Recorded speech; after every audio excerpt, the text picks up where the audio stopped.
All right, this update is brought to you by AutoZone. Padres Cactus League play today before they head to Korea.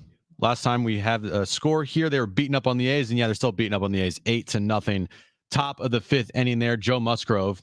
He pitched today for the Padres, going 4 innings, giving up no runs, striking out 4. He is now ready for Korea. The Padres will be traveling to Korea after today's game. Aztecs women's basketball, they beat Boise State last night, meaning they are going to take on UNLV in the Mountain West Tournament Championship tonight in Las Vegas, 7:30 p.m. tip-off time there. Aztecs men's basketball tomorrow afternoon, 2:30 versus UNLV. Also, to kick off the men's Mountain West Conference Tournament in Las Vegas. Another news in baseball, Garrett Cole, he'll be out 1 to 2 months with an arm injury for the New York Yankees. Starting Stronger starts at AutoZone, where they've got battery solutions in the form of free battery testing, free battery charging, and replacement batteries that fit your needs. That's what makes them America's #1 battery destination. Get in the zone, AutoZone.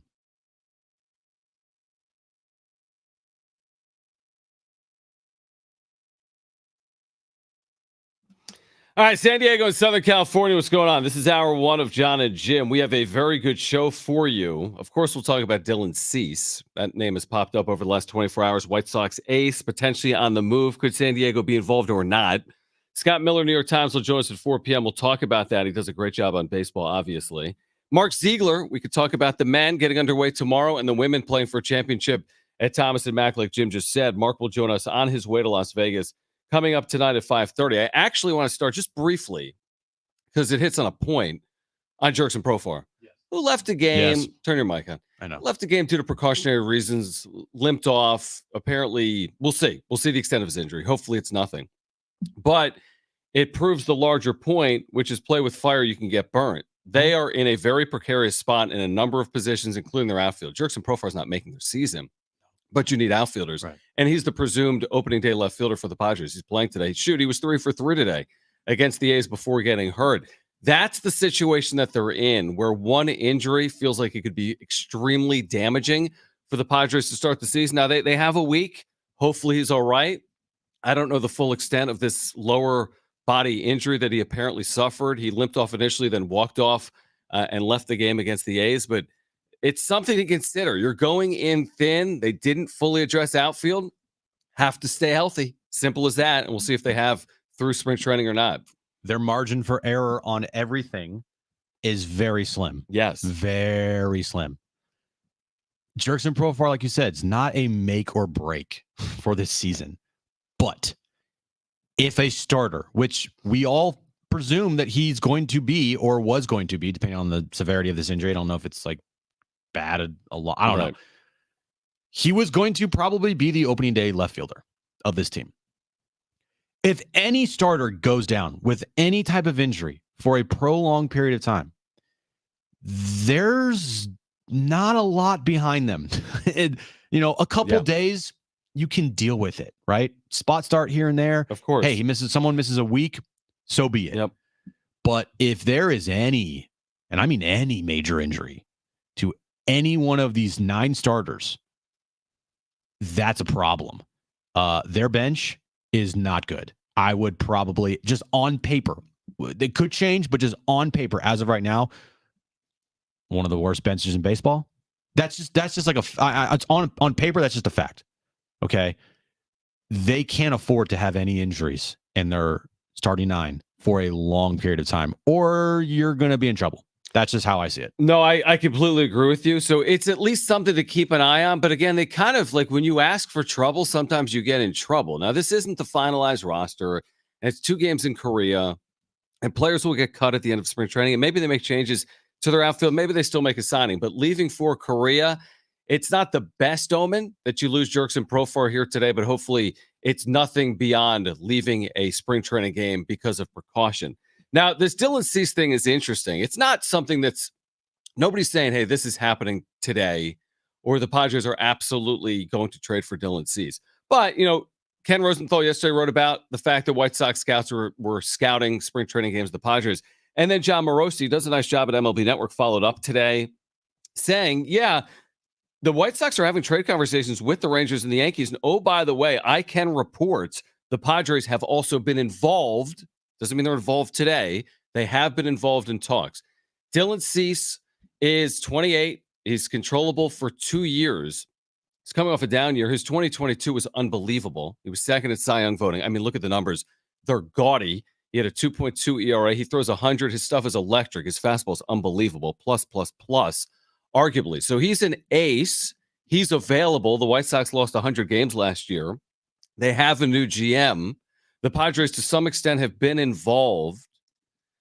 Any shot here? I mean, what is the difference here? Bad season, a good season? If you go out and get Dylan Cease, does this take you from out of the postseason to in the postseason if you can pull something like this off or not? Well, it sure as hell fills the hole of your former Cy Young Award winner in Blake Snell. Right. That's true. You know, yeah, at a cost that isn't going to break the bank, a guy that's under control. Will his, salary go up as far as when he's arbitration goes? Like, yeah, it will go up if he has good seasons. But as of right now, he's under the books, I think, for like $8 million this year. Correct. And still under control for the next 2 seasons until 2026 was when he becomes a free agent after that year. After 2025. Or sorry, yeah, 2025, 2026 is when he is a free agent. But we all know, and we would all choose if you said, all right, you got a starting pitcher need, you have a left fielder need, and you have a DH need. You can only choose one to fill, one hole to fill. Yeah. We're all choosing the pitchings. Like, easy. Every day of the week. Every day of the week. We've lost focus. Everyone's like, outfielder. DH. No. Pitching. Keep your eye on the prize. You lost Blake Snell. You lost Lugo and Waka. Yeah, you've replaced. You backfilled, but you haven't backfilled Blake Snell. And that'll be hard to do even with Dylan Cease. But Dylan Cease is capable of providing what Blake Snell has provided. And that's a fact. It is. That's a fact. It is. And so this team needs all the pitching it can get. And I just think that a Dylan Cease trade, it's there to be had.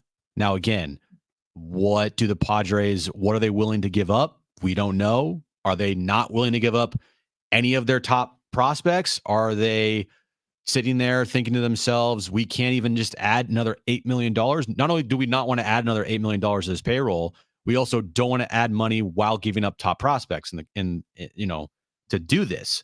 We don't know what they're thinking, but he kind of is like the perfect fit, right? Front line, controllable.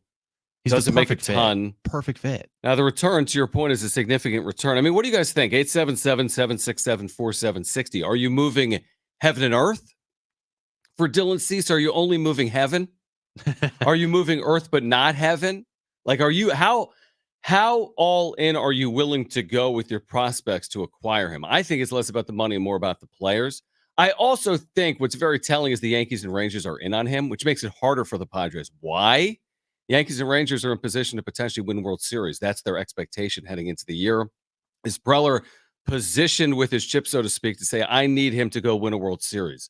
Something the Yankees need to do. They just got Juan Soto, and they haven't been in a World Series since 2009. The Rangers, of course, high payroll coming off a World Series. They want to win at the absolute highest level. We could argue whether the Padres are trying to do that this year or not. But obviously, there's untouchables. Of course there are. Jackson Merrill's not going anywhere. Don't worry. Ethan Salas isn't going anywhere. No. Don't worry. Yeah. Your top 1 or 2 pitching prospects aren't going anywhere. Don't worry. But among your top 10 players, of course, you'd have to part ways with a couple of them. Are you willing to move legitimate talent in your system, part of your top 5 system, to get Dylan Cease? 877-767-4760 or 70470. Start it with team. I say, why not? It's Perler's MO. This is who he is. He's a big fish hunter. This is who he's been for years. And they've gone out and acquired big-time Major League talent. Has that changed, Jim, because of the reliance on young players this spring? Well, yeah, their payroll is down. But what's the saying? Leopards don't change spots. Zebras don't change their stripes. There it is. This is who he is. So he might do an about-face and play Graham Pauley and Jackson Merrill all season, or he might go out and trade for Dylan Cease, because we've seen it before. I also can't wrap my head around thinking of, like a thought process of this team of like, you know what?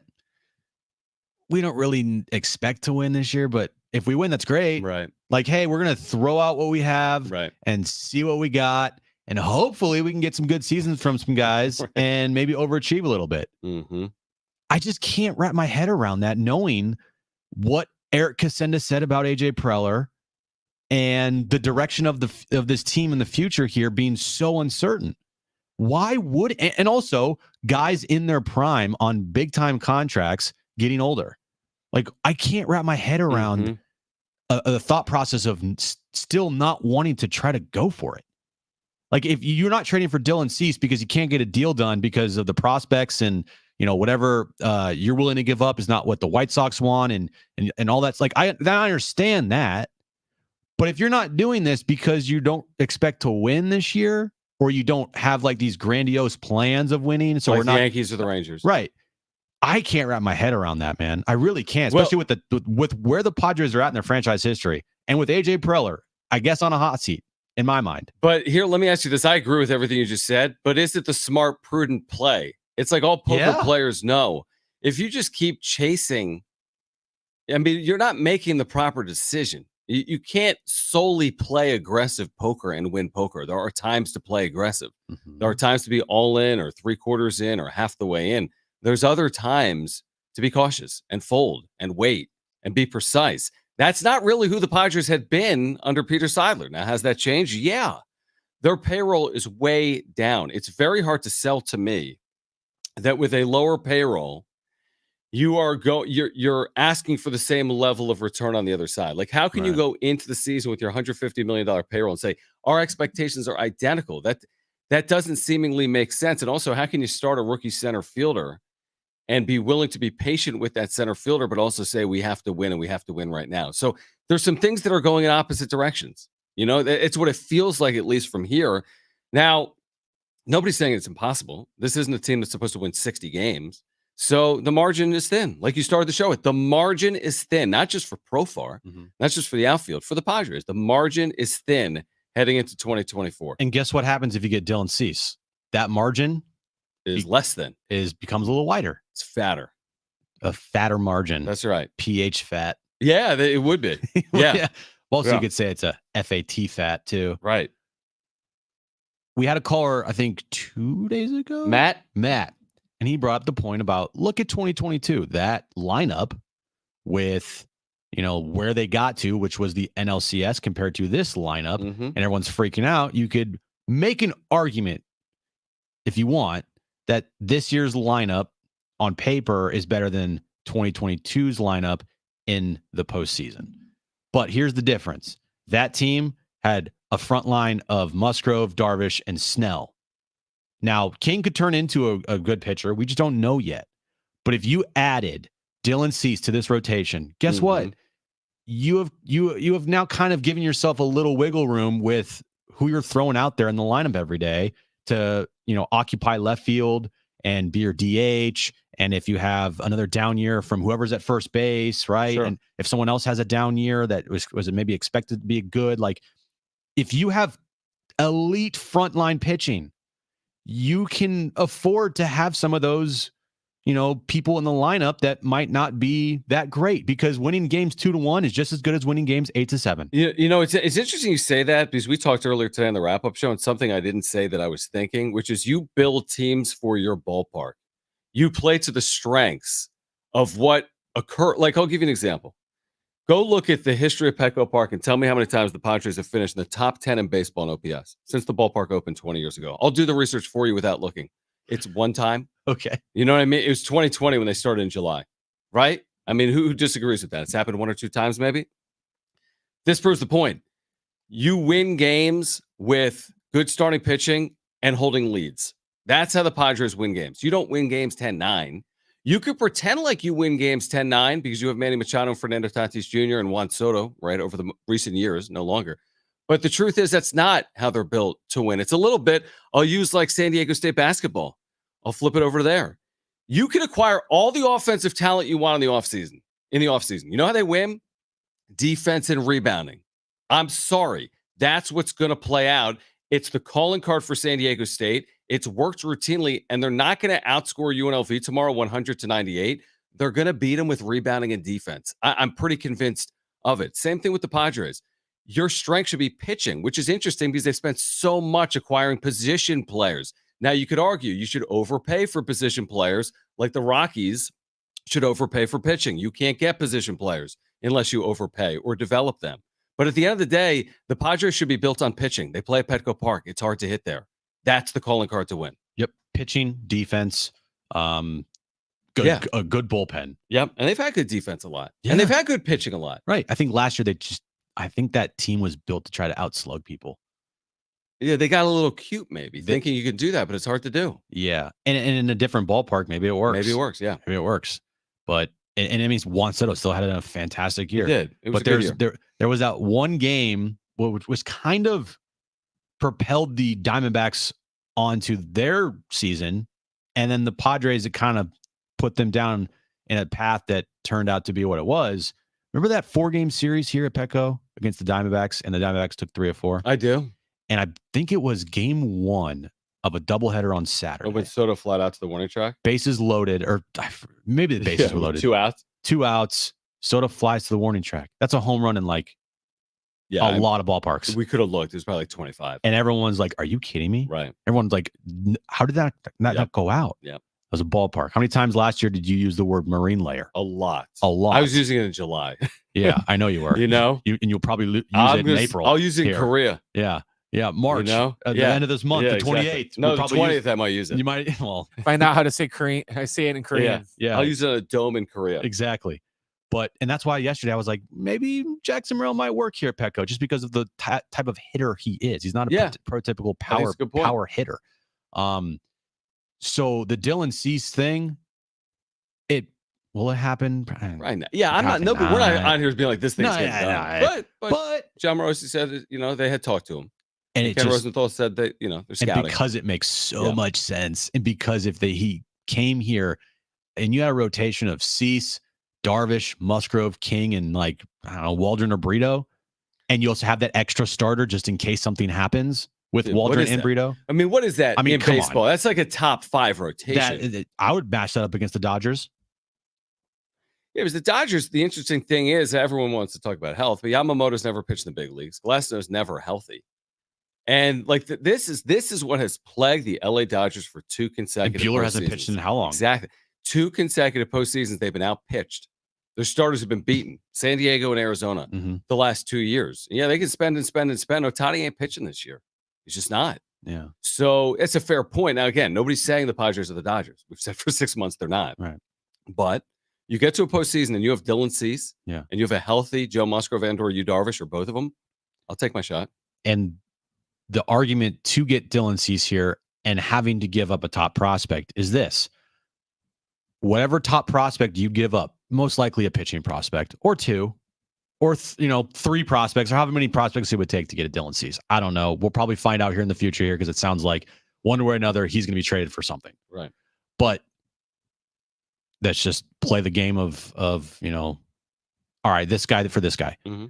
Say of the Leskos, the Snelling, and the Thorpe, and the Iriarte. All right, those 4 players right there. Okay. You got to pick 2 to stay.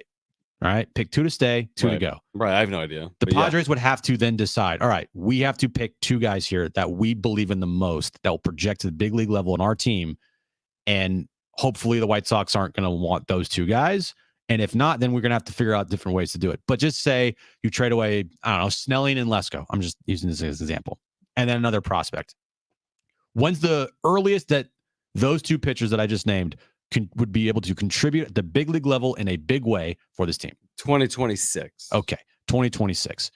When could Dylan Cease contribute to this team if he was on it? I would probably say March 28th. Exactly. I am worried about March 28th. I am worried about 2024. I just, and by the way, it's not like it's a 1-year rental. He's under control. Preller loves under control guys. You got to be worried about this year. Yes, you can still keep an eye on the future. You're not trading away Merrill. You're not trading away Salas, right? You're not trading away all this pitching that you have. You're not doing that. Mm-hmm. But, I mean, we're sitting around and Manny's not getting younger. Xander's not getting younger. I'm not getting younger. You're not getting younger.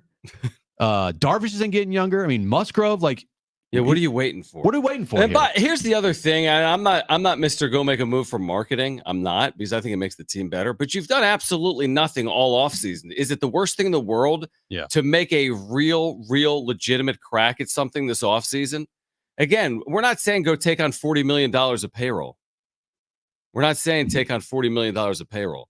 But $8 million. Now, again, I get it. It's going to hurt to trade for Dylan Cease with your prospects.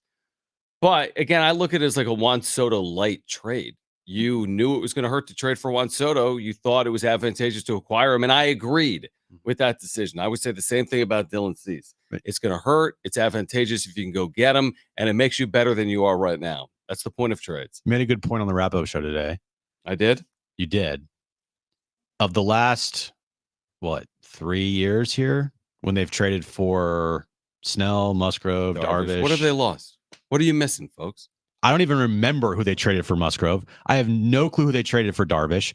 I know they traded Luis Patino in the deal for Blake Snell, but guess what? That's like a wash because Patino's back. He just gave up 10 runs today, but yeah. And then we'll see about the Juan Soto trade. We'll see about those players. That could hurt, but by the way, if it does, shocker, it's the biggest trade in baseball history. It kind of should. Yeah. So your point of like, dude, there's a lot of players that Preller's traded away. A lot. He hasn't been killed by it. And he hasn't been killed by it, but he didn't trade away Fernando Tatis Jr. No. The only thing that's killed him is that he doesn't have any depth, and he didn't have any depth in the system to come up and help. Like he had to go out and make a bunch of moves and sign. He's punted on his system before. He hasn't fully developed these players. He hasn't let it play out, which is interesting that they're going to let Jackson Merrill play out. Yeah, when they haven't done it with anyone else because they don't have any other choice. Will I retweet every single time a former Padre does something? Yeah, of course I will. But that's a bit. That's a bit. But you still prefer they have Dylan Cease, I would even still if prefer Uriarte throws a scoreless 8th inning. Exactly. In 2025. Right. Strikes out the side, an immaculate inning. I'm still wanting Dylan Cease over those players. Sorry. Well, I'm with you. We'll get your calls in the other side. People want to weigh in. 877-767-4760. Are you moving top flight talent? Not Jackson Merrill, folks. Not Ethan Salas. But are you moving legitimate top 10 prospect talent to go out and get an ace in Dylan Cease? 877-767-4760 or 70470. Start it with team. And does Profar's injury, whatever the extent of it is, he left the game with an apparent lower body injury. Does it prove the point of go out and contact Tommy Pham, Michael A. Taylor's representation, Adam Duvall?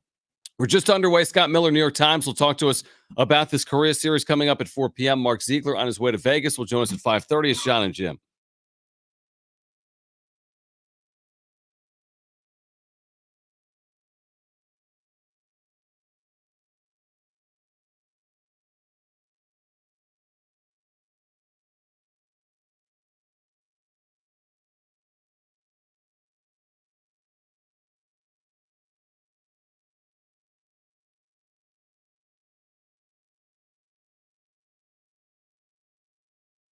All right, the best place to watch all of the March action, which is now underway, is any of the area Novo Brazil brewing locations. And they are proud supporters of the Mesa Foundation. I've been telling you about that. If you care about the future of San Diego State men's and women's basketball, you should care about the Mesa Foundation collective that Novo Brazil Brewing is benefiting with their limited edition Aztecs Raspberry Kombucha. I was there the day it was taste tested.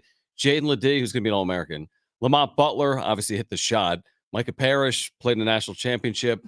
These guys taste tested this product. It is now available at all area Novo Brazil brewing locations. Get there this weekend, taking all the college hoops action. Check out their fresh new spot in Mission Valley, now open. It's been a couple of months. It's an amazing place. All of their locations are. Mission Valley seats 350 people. They've got a full bar menu, 60 taps of Novo Brazil beer. The kombucha we've been telling you about. They have seltzers. They've got great food. This is perfect for the whole family. Bring all the family down to the Novo Brazil brewing locations. They have great food, sandwiches, salads, tacos, burgers, empanadas, appetizers, Brazilian-inspired entrees. Check them out in IB, Otay Ranch, Mission Valley. And for more information, visit novobrew.com. That's novobrew.com.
All right, this update is brought to you by AutoZone. Cactus League play today. Padres and the Oakland A's in Peoria.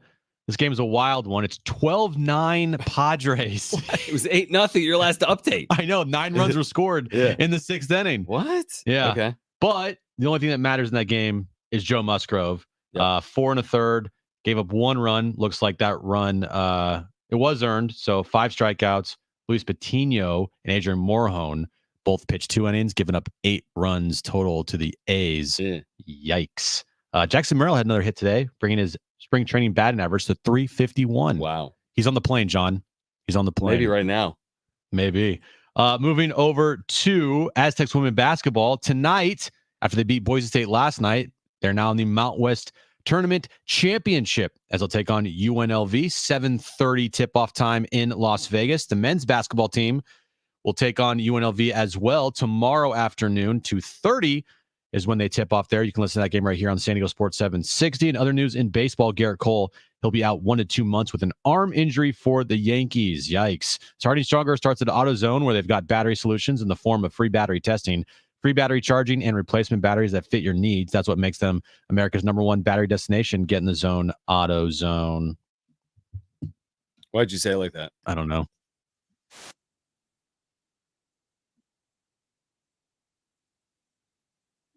Move to acquire a player like Dylan Cease, his prime, 28, been the ace of the White Sox staff for the last 4 years, finished second in American League Cy Young voting. Again, other We're going to make it as realistic as possible. Well, I mean, there's contenders in on him, like the Yankees. I do think the White Sox can move him. We can hear from Dylan Cease. We have that sound.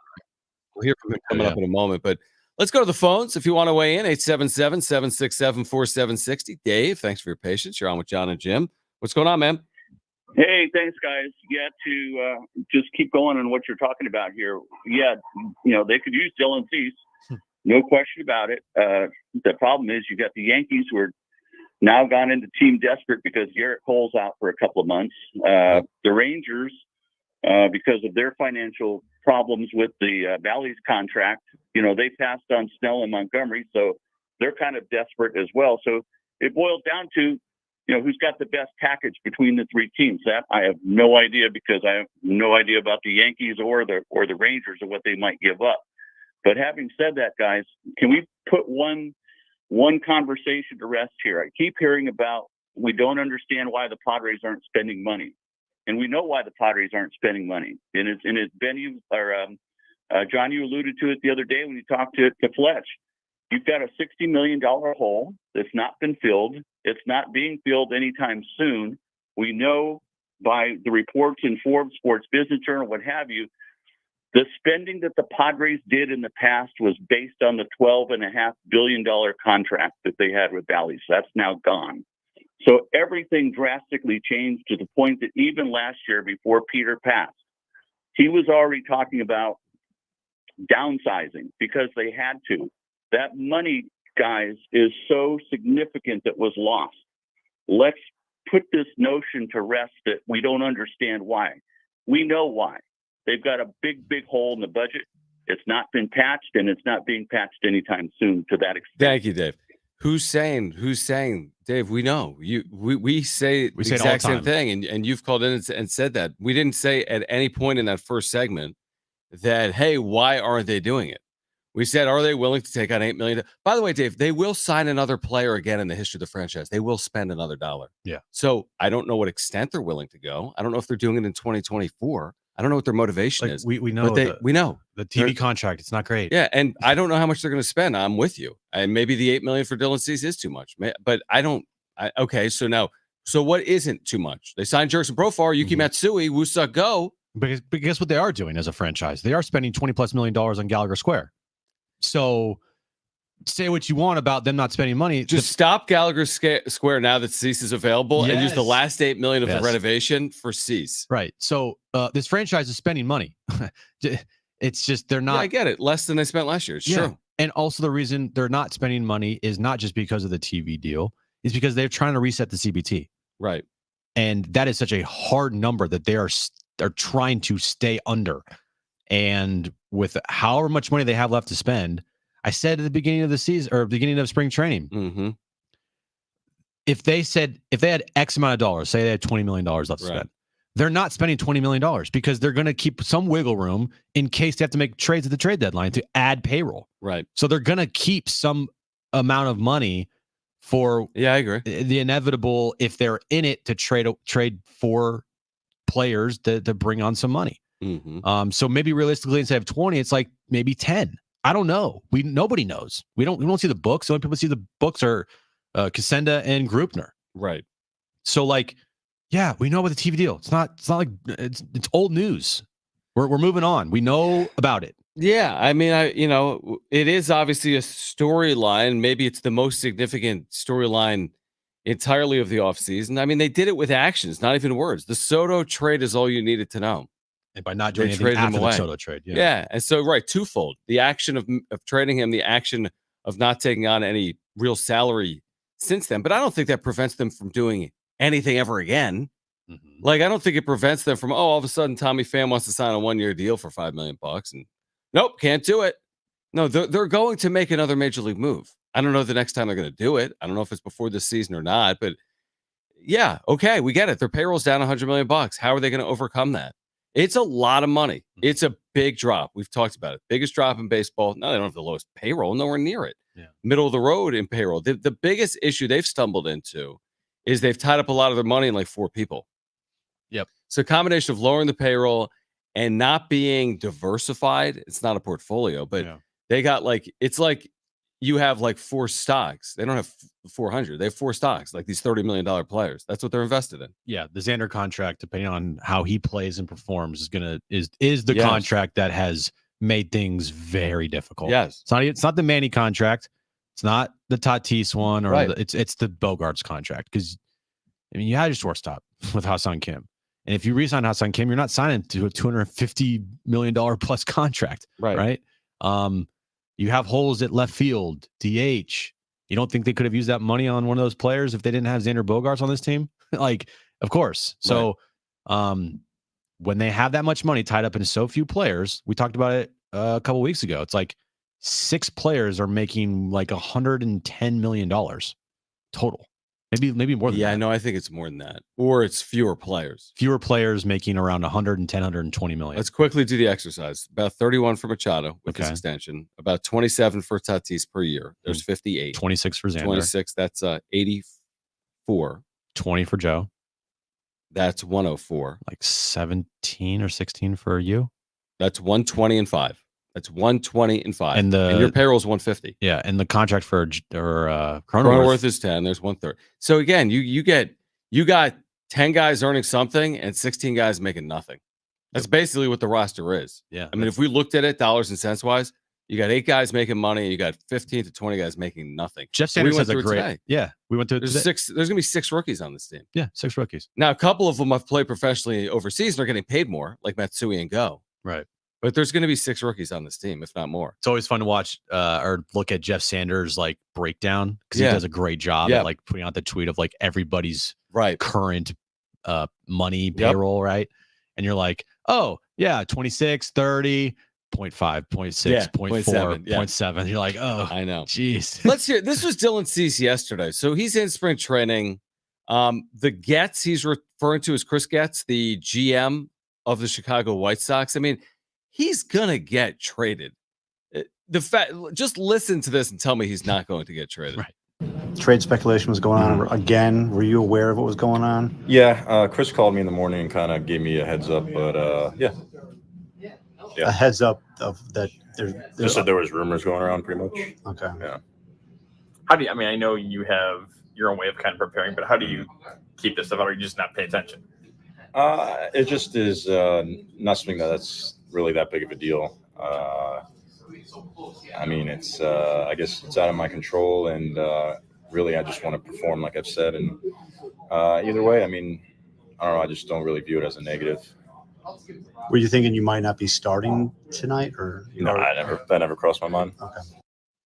All right. So, I mean, you're at a point with Dylan Cease that the White Sox GM is calling him in the morning and be like, yo, you're going to hear about this. There's communication between him and the GM about, hey, we're trying to trade you. And Morosi's saying it's plausible he's moved by opening day.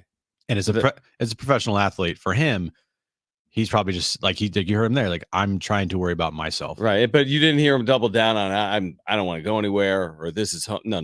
Yeah. He understands it. By the way, they lost 100 games last year. They're the White Sox. They're not going. They're anywhere. in rebuild mode. Yeah. And he's a free agent 2 years. You want to be part of the 2-year start of the rebuild? No. I wouldn't think so. I think if it's up to him, he's hoping to move. Yeah. He's 28. It just makes so much sense. Now, again, maybe the White Sox are saying, hey, look, the only way we trade you Dylan Cease is if you give us Ethan Salas. Then it doesn't make sense. That's an end of the conversation right there. Right. But if there is a path where like the Snellings and the Leskos and the Heads, like if you can work something out with those types of players, and then I don't see why it's not happening. Unless they're really just kind of waiting this out for the best deal. Yeah, I mean, if you're the White Sox, you got to sell this to your fan base. You better get a real return. And you have the Yankees potentially interested, which means you can kind of yank them along. That's who the Yankees are, right? And they're in desperation mode because they don't know if they're gonna have Juan Soto past this season, right? And you got Judge in his prime, Stanton, like they need to win now. Exactly. You traded pitching talent for Juan Soto. They might be desperate. Yep. They may be desperate to go get now. Maybe like if Dylan Cease is still with the White Sox, like there's an opportunity because you may have laid the groundwork this spring of whatever discussions that you may or may not have had with the White Sox. Maybe there's a potential to come back around at the trade deadline if you are in contention and you're looking to add to this payroll. Interesting point. Yeah. So maybe it still could happen if it doesn't happen like before the start of this season, just as long as he doesn't get traded anywhere else. That's the thing. I think they're going to trade him because they want to maximize value. That's my guess. All right. On the other side, we are giving away tickets to the Del Mar Car Show, which is Southern California's biggest hot rodding event. It's April 5th through the 7th. We, in fact, have 2 pairs we're going to give away. We have 2 pairs. No, do we have 3, Brent? All right. Well, we'll give at least 1 away on the other side. How about that? So be listening all day long for your chance to win. Again, tickets to America's favorite car show at the Del Mar Fairgrounds, April 5th through the 7th. We'll give away a pair on the other side. The Padres are leaving for Korea within the next 2 hours. Do we have a finalized roster as of yet? The 31 players. Who's on the plane that are heading for Korea or not? Plus, Scott Miller, New York Times, will join us at 4. Stay with us.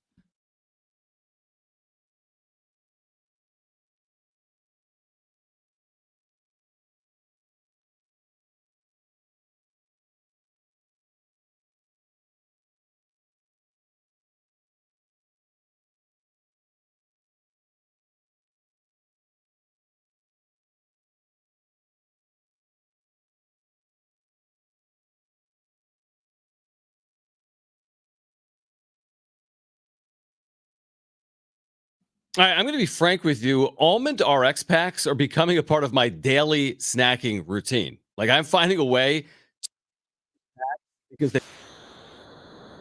they taste really good every single day. I've already had a pack here today. Oftentimes I'm doing it just when I'm on the go, on the run, right? On the way back from the gym or on the way over to the Mesa for a press conference or on the way to work to do this Jon and Jim show. You can eliminate the vending machine from your day, which is huge, and get your daily dose of vitamin D. And everyone loves a healthy snack for their family. If you're looking for that healthy, tasty, something to curb hunger, look no further than Almond RX, the first and only skinless almond fortified with vitamin D. Founded by a San Diego sports medicine physician, Almond RX is packed with nutrients and antioxidants benefiting your heart, your cellular health, and your gut health. You can find Almond RX packs at any Foodland in San Diego County, Harvest Ranch in Encinitas, or at almondrx.com. In fact, if you go to almondrx.com, that's ALMONDRX.com, go there right now. You're getting free shipping on all orders over $25 or more.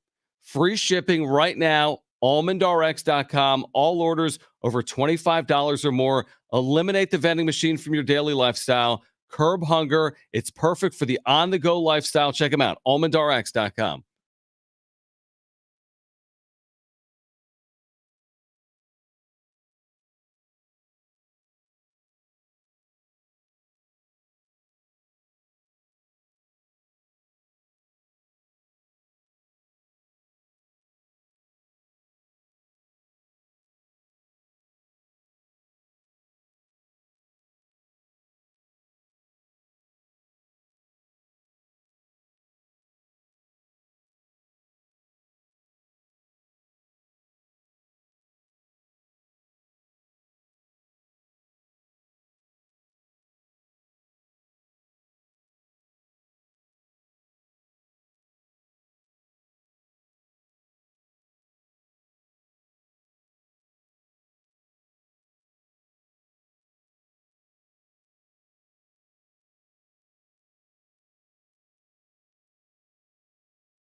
I hear you, big voice guy. I hear you. Oh, and so, look, sort of. By the way, we had the West Coast Conference game on yesterday. There's one. You were at the- No, we have anything today. Tomorrow we have the Aztecs. We can talk about that. Right. Do you know if we have any more one championship week coverage? Oh, Lakers. Oh, Lakers. Yeah. Lakers. Okay. Well, we have the Aztecs tomorrow. Right.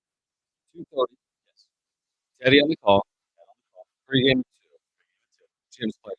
We got Lakers Kings at 6:45, and then Essex Thursday and Saturday we have Big Ten semis at 10 a.m. Pac-12 championship at 6 p.m. And then Sunday we got the Big Ten championship. Okay. Like. All right. Here's the deal. Caller 6 right now. You are going to America's favorite car show. 877-767-4760. This is at Del Mar, Southern California's biggest hot rodding event of the spring. It's the Good Guys 23rd Del Mar Nationals, happening April 5th through the 7th. 877-767-4760. Over 2,500 Southern California's coolest hot rods, muscle cars, trick trucks, lowriders, and more. For details and to register your vehicle or purchase tickets, visit good-guys.com. Good-guys.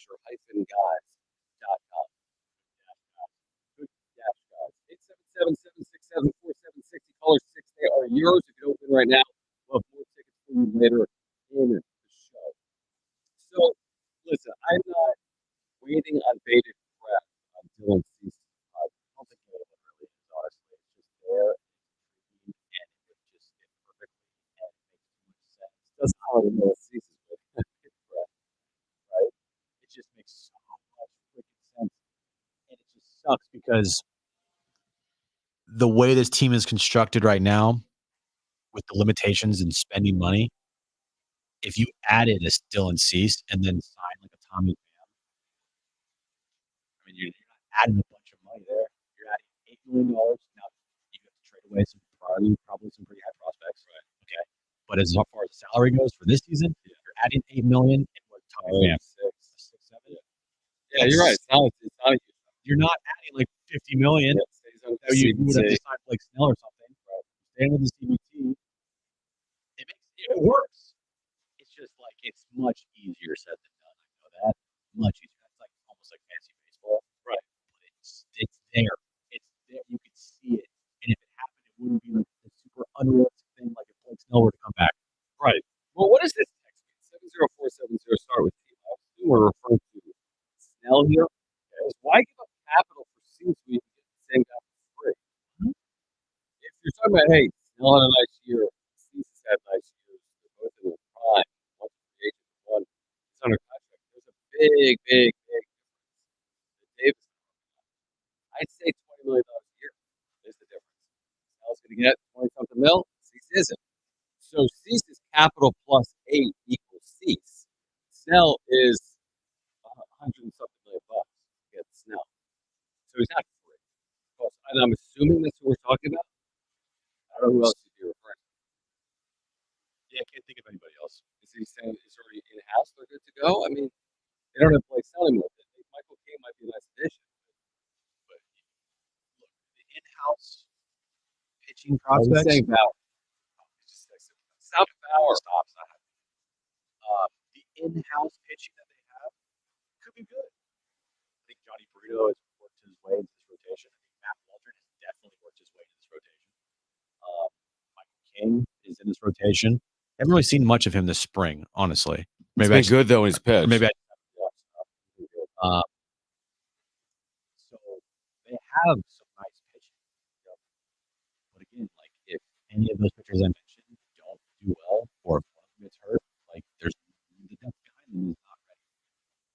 Yeah, King, to your point, this spring, 5 scoreless innings, 2 outings. They want to be, I'm sure, very cautious.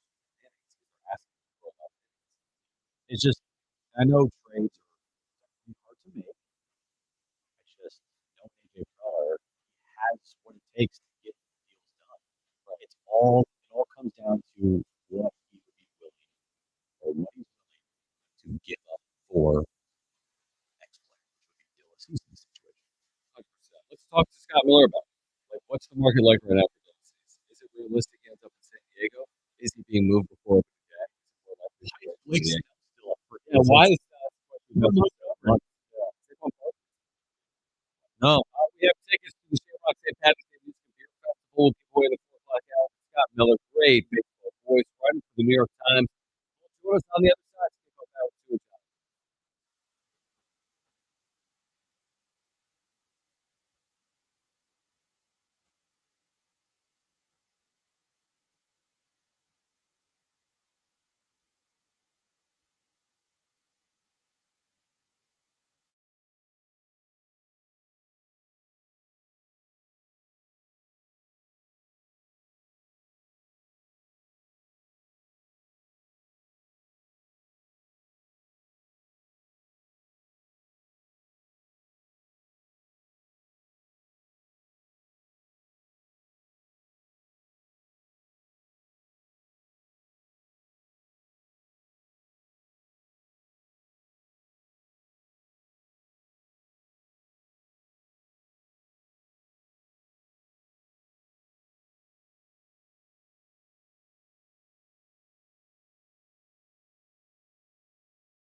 All right, this update is brought to you by AutoZone. We'll start with the Padres. Cactus League play today against the Oakland A's. It was a wild one. Well, still happening. Top of the ninth inning. Padres lead 12-9. Joe Musgrove, 4 1/3 innings pitched today, 5 strikeouts, only gave up 1 earned run. Jackson Merrill, another hit, bringing his spring training average up to 351. They will fly to Korea after this game is over. Aztecs women's basketball tonight. They're in the Mountain West Conference Tournament Championship game as they take on UNLV. 7:30 tip-off time in Las Vegas. The men's basketball team will also take on UNLV tomorrow when the Mountain West Conference Tournament starts for them. 2:30 Pacific time tip-off. You can listen to that game right here on San Diego Sports 760. And other news in baseball today, Garrett Cole. The Yankees announced that he'll be out 1 to 2 months with an arm injury. Starting Stronger starts at AutoZone, where they've got battery solutions in the form of free battery testing, free battery charging, and replacement batteries that fit your needs. That's what makes them America's #1 battery destination. Get in the zone, AutoZone.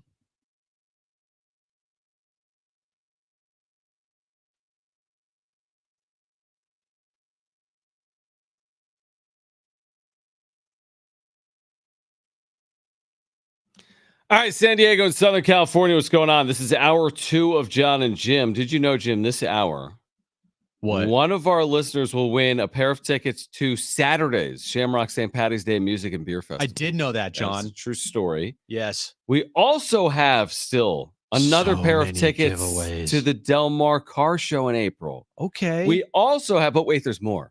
There's always you more. get a car, you get a car. You get a car, and you get a car. Imagine We're we giving away cars. Giving away a car. So can you imagine? We're like, caller 7. Yeah, want you got a car. No, we have tickets to Cage the Elephant, Neon Pill Tour, Viejas, July 6th. So we have 3 great giveaways in the final 2 hours of Jon and Jim here today. We also have Scott Miller about to join us. Great writer for the New York Times. Has covered the Padres extensively in his career. I think first and foremost, is Dylan Cease going to move? And if he is, are the Padres a possible destination? Yeah. So he'll join us in a moment. Mark Ziegler is driving to Las Vegas. Now, he wasn't in a hurry until the women elected to win, and now he's going to get there for the championship game. So that's perfect. If it was just the men, he could get there because they play tomorrow. But I think he's en route with the plan of getting to the Mountain West Championship game tonight at 7:30. Were you locked in like I was last night to the women's game? Turned on the second. Maybe you and I texted about it. You're like, you were like Aztecs women's basketball eyes emoji. Yeah. And I turned on the Mountain West Network. Yeah. And I turned on, they were up 10 or 12, and all of a sudden they were down 2. Yeah. It was a really close game. But then they made some plays down the stretch. They were really impressive down the stretch. They did, yeah. And now they go up against the top dog in their conference, UNLV. Right. And it's not going to be easy because they lost to them. No, it's not going to be easy. By 59 points the last time they faced them a couple weeks ago? Correct. That alone sounds hard. But hey, look, for everything that this team has dealt with this season, with injuries, and we talked to Stacey Terry Hudson yesterday, to be in the Mountain West Conference Tournament Championship game, first time since you said 2013. 2013, yeah. That's an accomplishment in itself. Yeah, they've won 3 games in 3 days. Yeah, it's come out of the play-in. So they won 4 in a row. Games.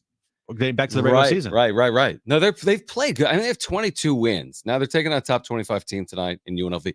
Here's what's cool. I think a lot of Aztec fans head out to the Mountain West tournament. I've been there for years, and you have great crowds.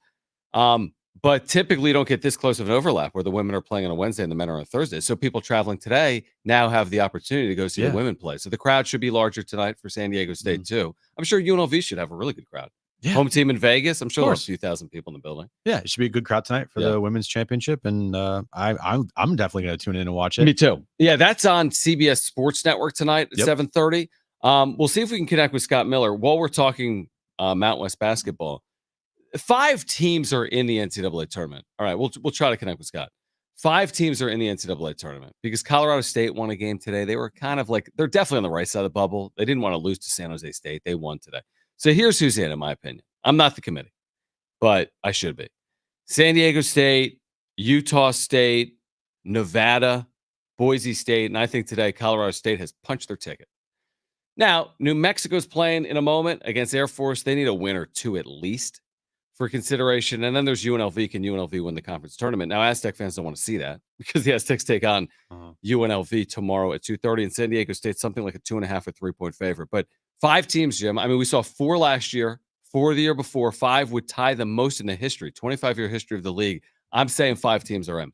Is this the most anticipated Mountain West Conference tournament in the last?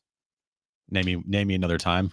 I think it is. I think it's the most. Is it recency bias? Maybe. Probably, but I mean, covering this team for the past decade plus, being here in town since 2010, like I can't remember a Mountain West Conference tournament since I've been in San Diego where it is like so wide open. And not only is it so wide open, it's because all of these teams are really good, and a lot of them are going to make the NCAA tournament. Right. You know, so with that being said, I probably right now, this is the most excited I've been for a Mountain West Conference tournament in a while. Yeah, it's pretty cool. Not that I'm not excited when it comes around every year because of the Aztecs Aztecs are always really good. Because they're really good, but just because of like the unknown. You have no idea. It's just, I mean, if San Diego State loses tomorrow to UNLV, it's not considered like this big, crazy, shocking upset. Big quad one loss, actually. But, and I hope it doesn't happen. But you don't want to go into the tournament on a 3-game slide. That as well. Like, but say they lose to Utah State. Okay. Yeah, exactly. You're right. Like it's top 25 loss or something. Yeah, it's not like oh my gosh, the Aztecs lost. It's like, no, they lost. Yeah, no, you're right. It's anticipated. Who did we have on yesterday? Our bracketologist, Rocco Miller, said, like, listen, at the end of the day, the Mountain West has been awesome, but is the committee going to sit down and say a non-power league that's had a great year, maybe the 5th, 6th, 7th best league in the country, are they going to sit down and put a 6th team in and make it more than half the league? Are they going to say 6 of 11, whatever that is, 55% of the league is included in our tournament at the end of the day? That's where it gets tough. I think 5, you make the case, all right, that's a really nice year. It's not half the league, but it's close. 6, like, you better push them over. You better make it clear New Mexico or UNLV. UNLV would be automatic. They'd have to win the tournament. Right. But New Mexico, like, yeah, they win a couple of games. They beat Boise State. They beat Nevada. They win quad one games. Okay, make it clear, but don't just like beat Air Force today and then lose to Boise and be like, hey, committee, look at us. No. Like, there's already 5 teams in, guys. Yep. This isn't the Big 10. It's not the Big 12. Right. So that's where I see it. Now, we've had this conversation, Jim, for weeks on end. Like, how many wins could the league get in the tournament? We haven't seen the bracket. Right. But, like, what would you sign up for right now? If I told you 5 Mountain West teams are in the tournament, obviously all we really care about is San Diego State. I'm not going to be sitting there like, yes, Utah State. I mean, it's nice. Yeah, you think Utah State fans last year were like, yes, San Diego State? No, I don't. Boise State, like, yes, San Diego State. We made it to the conference, made it to the national championship. That's what's weird to me about the SEC chant. Like, really, Vanderbilt? This doesn't have anything to do with you. You're chanting SEC for Alabama and Georgia? If I was a Boise State fan, I'd be like pissed. I'd be like, oh, really? Right, because it's not our team. It's not your team. It's like our rival. Yeah, it's the rival. I don't like rooting for a rival. I don't like rooting for the conference as far as, like, if they get to where the Aztecs got last year. Like, I'm just, like, you want them to at least win all one game in the tournament just because it's a good thing for your conference. Yeah, definitely. Yeah. But once you get to like a Sweet 16 potentially, and if like you're not sitting there, if you're an Aztecs fan saying, come on, Boise State, let's hold our own for the conference. Like, no. Yeah, I agree. At that point, I'm like, okay, you guys can lose.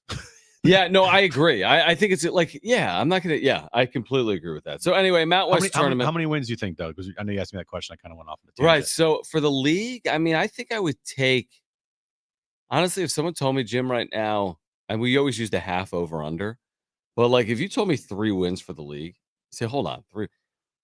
I think I'll take it because if I can get 2 of them from San Diego State and 1 other win, I'm on board with that. If you told me right now, I'm guaranteed to get 2 San Diego State wins. Now, that's not what we're saying with 3 wins. It could be 2 wins from someone else. But if you told me 2 San Diego State wins and 1 other win, and then we play from there, see what happens. Let the chips fall. I'm down. Yeah, I'll take that. I'm down. So that's why it's hard to win the NCAA tournament. Well, yeah, it is. Like, actually, no, it's easy. The Aztecs did last year. Easy. But so you get 5 teams in, you can go 0-5. 2 years ago, they didn't win a game. They went 0-4. Right. This past year, they went 5-4.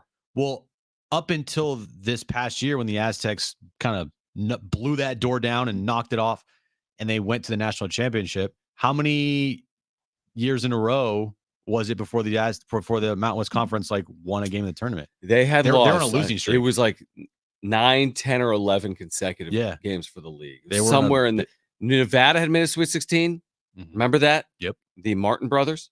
Yes. Remember that? 6, 7 years ago. Then they didn't win for 5 years, and then they won last year. Now one team won. San Diego State won 5 games. Right. But yeah, the last time someone other than San Diego State won, it has been a while for the Mountain West in the NCAA tournament. By the way, the Padres are leaving for Korea. They won. They held on Thank to goodness. beat the A's 12-11.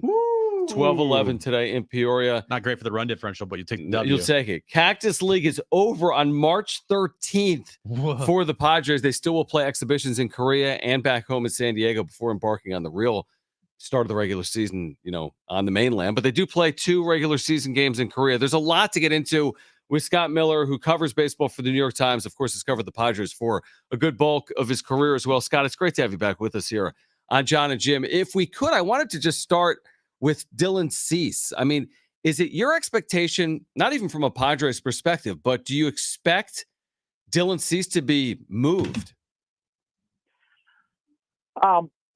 He's certainly been talked. A lot of teams have checked in with the White Sox, and they reached a point earlier in the spring where they decided they were going to just keep him until the trade deadline.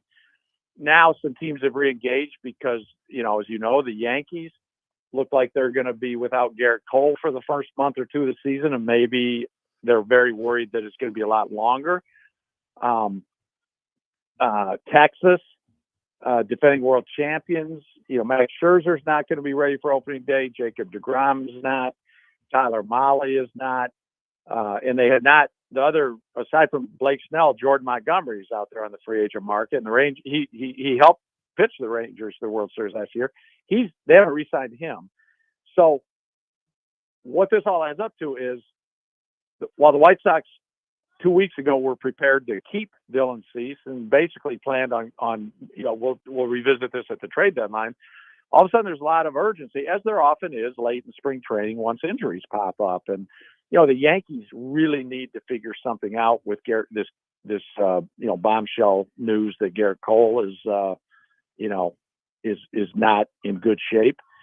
Texas needs to figure some things out. So it's hard to say whether the White Sox will deal Dylan Cease or not, but certainly the landscape has changed enough that teams are reengaging the White Sox, and that could spur momentum toward a deal. Yes. And with the amount of years that he still has under control for whatever team would get him, and being late 20s, really good pitcher, what do you think the asking price is for a guy like Dylan Cease? Yeah, it's it's going to be a package of 4 or 5 prospects, I think, and probably the front 2 or 3 of those prospects are probably going to be within the top 10 in that team's farm system. So it's going to be it's going to be costly, and that's, if you're the White Sox, you can the more teams coming at you, especially the more these injuries stack up, the better, because you've got the leverage, and you also got the out of, well, fine, you don't give us what we want, we'll just hang on to him until the trade deadline and move him then. Scott Miller, New York Times, with us right now on Jon and Jim. I mean, to localize it with the Padres, we saw Ken Rosenthal write about the fact that the White Sox had scouted Padres prospects. I think John Morosi following up by saying that at some point the Padres have engaged with the White Sox. Again, it feels like the Yankees and Rangers makes more sense, in my estimation, than the Padres. But the Padres have a deep system, obviously, considered to be among the best still in baseball. Are the Padres a possibility, or do you see this remote? Well, I see it as remote, but with, you go in baseball with executives, it's kind of like players, how we talk about track records. And with players, how many times have you heard guys off to slow start this year, but he's played 5, 6, 8 years in the bigs. Look, at the end of the year, his numbers may be bad now, but at the end of the year, his numbers are going to be about what they normally are on the back of his baseball card. It's that way for executives too. And what we've seen, AJ Preller's in on everything, and he's pulled off all kinds of deals. He's not afraid to trade. He's aggressive. So yeah, I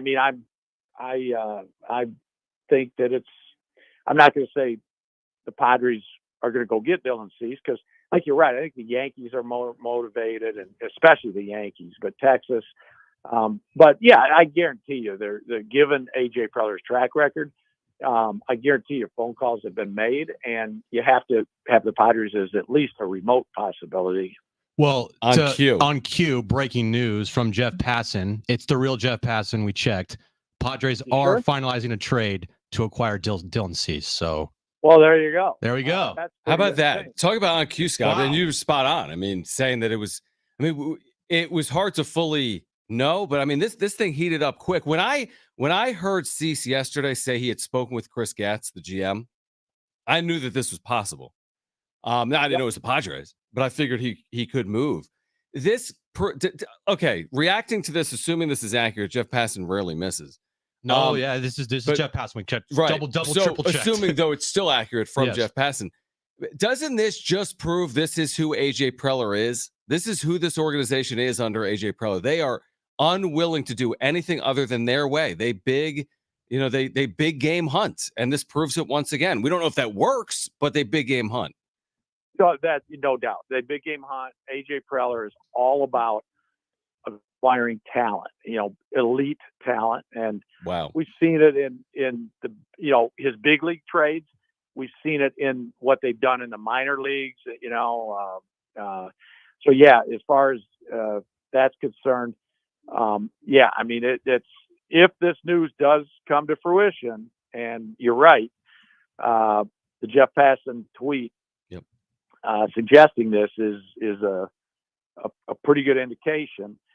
Dylan, this will be huge. I mean, Dylan Cease will step right into the last year the Padres had the three top starters of Musgrove, Darvish, and Snell, and Cease gives them a big three again this year, albeit unexpected, because we all thought that the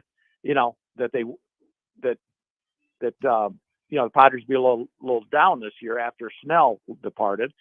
Cease picks them right back up. Plus, you got the guys Preller got from the Yankees in the AJ Preller deal. All of a sudden, AJ Preller deal, the Juan Soto deal. All of a sudden, Michael King goes from a number 3 starter to number 4 starter. And the trickle down effect starts happening, and that's assuming if this does become official. That's a very good thing for the Padres, and it's a good day for the Padres. And this is the type of move we talked about this earlier in the show here. Going into this season, Scott, it feels like they have to make the postseason with what happened last year, with the embarrassment of last season, the amount of money they spent.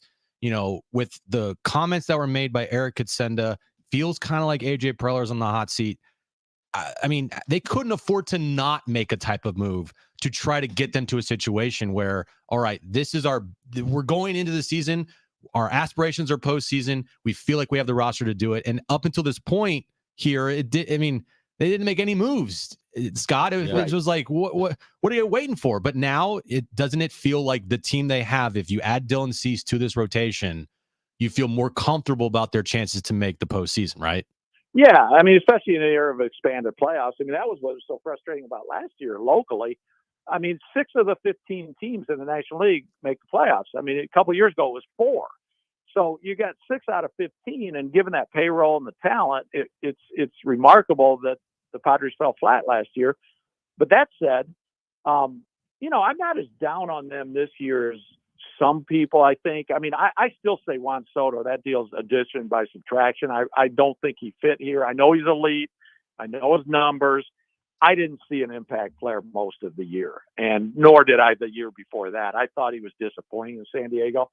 But that said, the report, early on, Jackson Merrill in center field has had a good spring. And, sometimes it takes the mixture. You mix in some of the young bucks with the Machados and Bogarts and Tatisas. And, you could be surprised that things can be better than you think. And I thought that, it's always going to be all about pitching, and that was the thing to watch. But I thought, the Padres, they cut payroll, but it's not like it was a fire sale and they weren't going to be competitive anyway. I figured, what they had this spring, they were short on outfielders, but that said, this still shaped up to be a reasonably competitive team. And as I say, now if you add Dylan Cease to this rotation, with Musgrove and Darvish and, some of the other potentials like Michael King.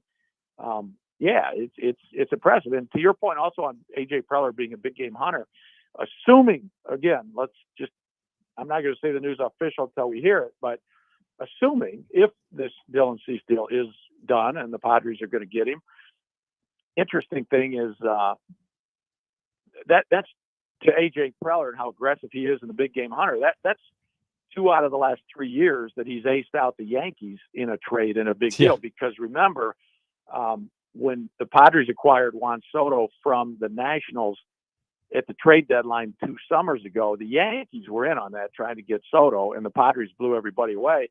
And now it looks like they might have boxed the Yankees out again in another big deal. Yeah. Scott, we appreciate you hopping on during what has become actually breaking news here, obviously in San Diego involving Major League Baseball. Always appreciate it. Let's catch up once this thing gets underway for real, but thanks for joining us as always. Look forward to it, guys. Take care. Thank you. Thank you, Scott. Well, that was fun. Proves the point, and it's amazing how things happen. I mean, we've reacted to this for the last 24 hours. I'm listening to Scott there, and you like turn off my microphone, and you're like, bro, look at this, bro, is I'm this like, real? Check passing. I'm like, whoa, what? But real quick, you said something in the first hour that is 1,000% spot on. Here's what it is. What I say? We can talk about the Dodgers offseason. At the end of the day, if you get into the postseason, what's your rotation? Yep. That's what matters. The kryptonite for LA and any team is, can you have better starting pitching in a 5-game series? If healthy, keyword, capitalize it, put it in 100 font. Cease, Musgrove, Darvish, I'm taking my chances. I'll go down with it. Even against their lineup and their budget and their payroll. I will, but without it, you don't have much of a shot. No. You needed to address it. The truth is, Michael King, you're high on his upside. You don't have a game 1 starter for the postseason. Now, I got to get there. They have to get there. Right. But again, is this the type of move that pushes you from 80 to 85 or 82? Yeah, I would argue that too. So I think it's the type of move that pushes you into that category. No guarantees. We watched last year. But once you get there, you got to have a chance to do it. You need a horse. He's a horse. Dude, we said at the start of the show, it makes too much sense. We talked about it this morning. We talked about it a lot this morning. The second that we saw that Dylan Cease and the Padres were connected and that the White Sox were heavily scouting the Padres system here during spring training. Yep. And looking at the numbers and looking at the money and looking at the control, it just makes too much sense. Their system is now, I can't wait to see the return. Guess what? I'm not criticizing it. I liked the Soto trade. I just tweeted. He's a big game hunter for better or for worse. If you're going to go down, be you. Yeah. If you're going to get fired from your job, do you, buddy. Yeah, don't change your show. And also, we were talking about the money. Maybe, it fit in whatever amount of money they had left to spend. It's no money. Before hitting that CBT. It's more about the return prospects that you traded away for Dylan Cease rather than the money. You and I know, man, there's bad Sean Manaea, all dues. Mike Clevenger, they make more than $8 million. Yeah. So this is the rate. This is the rate. Full reaction. What do you think? You haven't seen the return. Padres fans, I want to hear from you. Dylan Cease, according to Jeff Passan, is going to be a San Diego Padre. White Sox ace, 28 years of age, under control for the next 2 years. I want to hear from you. We do. 877-767-4760. Full reaction. Jeff Passan reporting. Dennis Lynn in The Athletic as well. 877-767-4760. The Padres are finalizing a deal for White Sox ace Dylan Cease. It's Jon and Jim.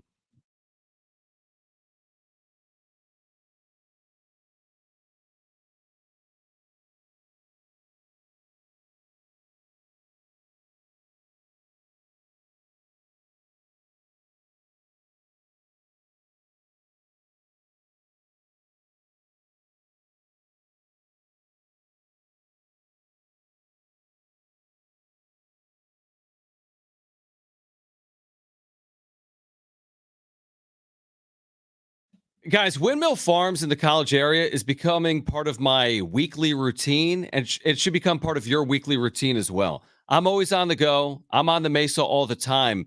Windmill Farms is a stone's throw away from the college area, and they've got just incredible stuff going on. In fact, they have this going on right now.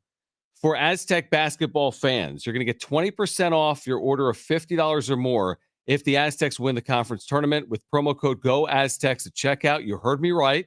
That's good through March 21st. So be rooting for the Aztecs this week. You're getting 20% off your order at Windmill Farms. Orders of $50 or more if the Aztecs win the conference tournament. Use promo code GOAZTECs at checkout. I love their spot for lunch. I just do. I'm there every single week, sometimes 2 or 3 times per week. And with the sandwich card, your 8th sandwich is free. Everyone is looking for a quick and easy lunch. I am. I know you are. If you're looking for a quick and easy lunch, affordable, high-quality ingredients, go to Windmill Farms, check out their deli. In addition to that, they have everything you could possibly want from a grocery perspective. They have organic farm fresh produce and meats. They have the amazing craft beer selection. They have everything that you need. It's easy in and out, okay? They have weekly specials, by the way, at windmillfarmsmarket.com. If you don't live or work in the college area, no problem. You can find Windmill Farms on Instacart, have your groceries delivered directly to your doorstep. Trevor and his family, they've been serving San Diegans. They're family-owned. They've been serving San Diegans and working with San Diego businesses for 20-plus years. So whatever it is, getting ready for this weekend, grocery needs, lunch needs, dinner time, we remind you to shop local and shop at Windmill Farms.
This update is brought to you by AutoZone. According to Jeff Passan, the Padres have made a deal for right-handed pitcher Dylan Cease of the White Sox. We are still waiting to see what prospects were traded in the deal. Starting Stronger starts at AutoZone, where they've got battery solutions in the form of free battery testing, free battery charging, and replacement batteries that fit your needs. That's what makes them America's #1 battery destination. Get in the zone, AutoZone.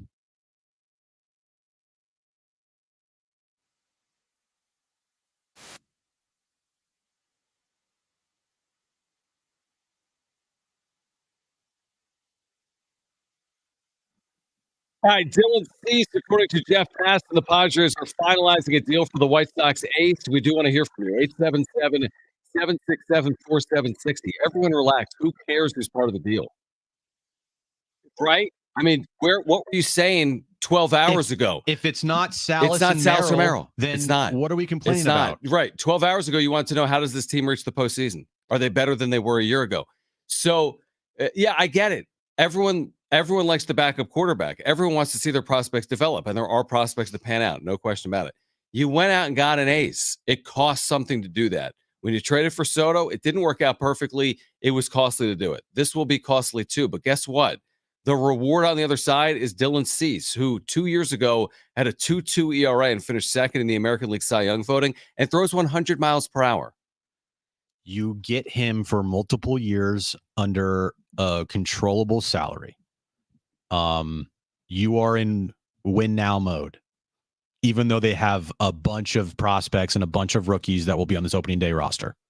Even though you have a 20-year-old that's starting in center field, even though you still have no left fielder, even though you have no DH, even though your bench is not great. Yeah, but what did we say an hour ago?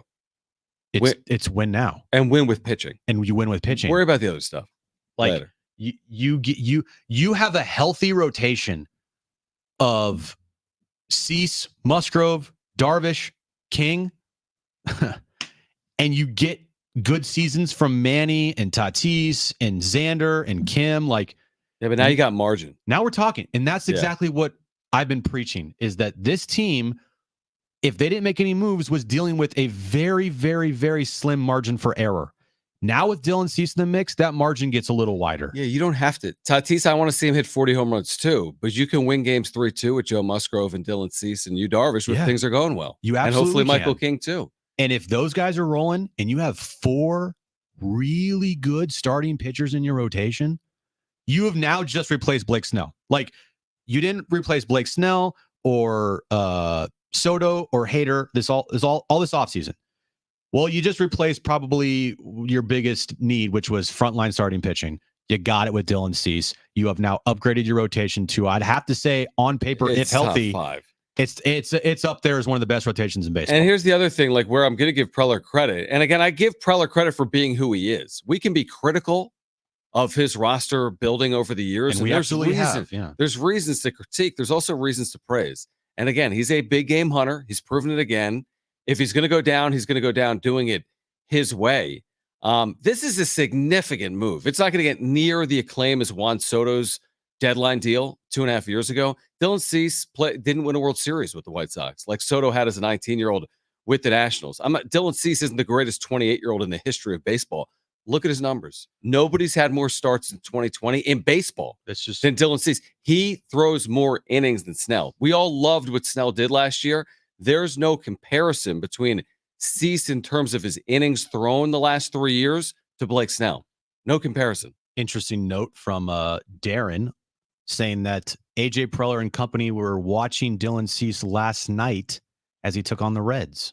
Well, remember, it was already reported that the White Sox were watching the Padres in camp as part of the possibility of a trade like this. And when all off, like when Preller has his mindset on something, he draws that line and he's not going over it. And when he really wants something, he attacks it. He is, like you said. I don't know if he drew a line. Let's see what the return is. Well, I mean, like when he wants something, he goes out and gets it. I got you. So like at all costs, yeah. I'm with you. Yeah, no, I agree. Yeah, there's two things. When he is trading away a big time player like the Juan Soto, he draws a line in the sand and he waits until he gets what he wants. Yep. And when he wants something, he might go a little overboard.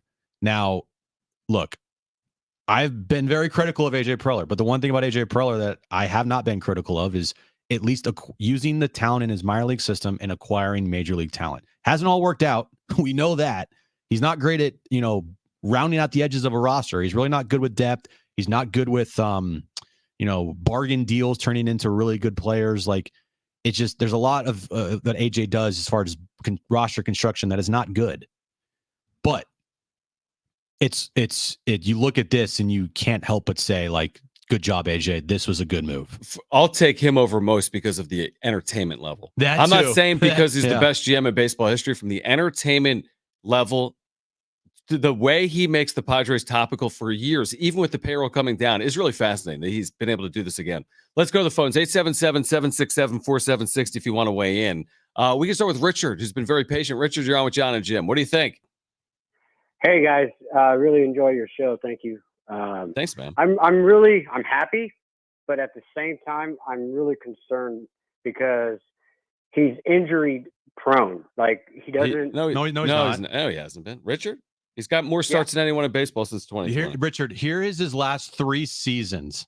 All right. Okay. 33 starts, 32 starts, 32 starts, 177 innings last year, 184 in 2022, and 165 in 2021. Yeah, if he gets hurt, he gets hurt, but not because he's been injury prone.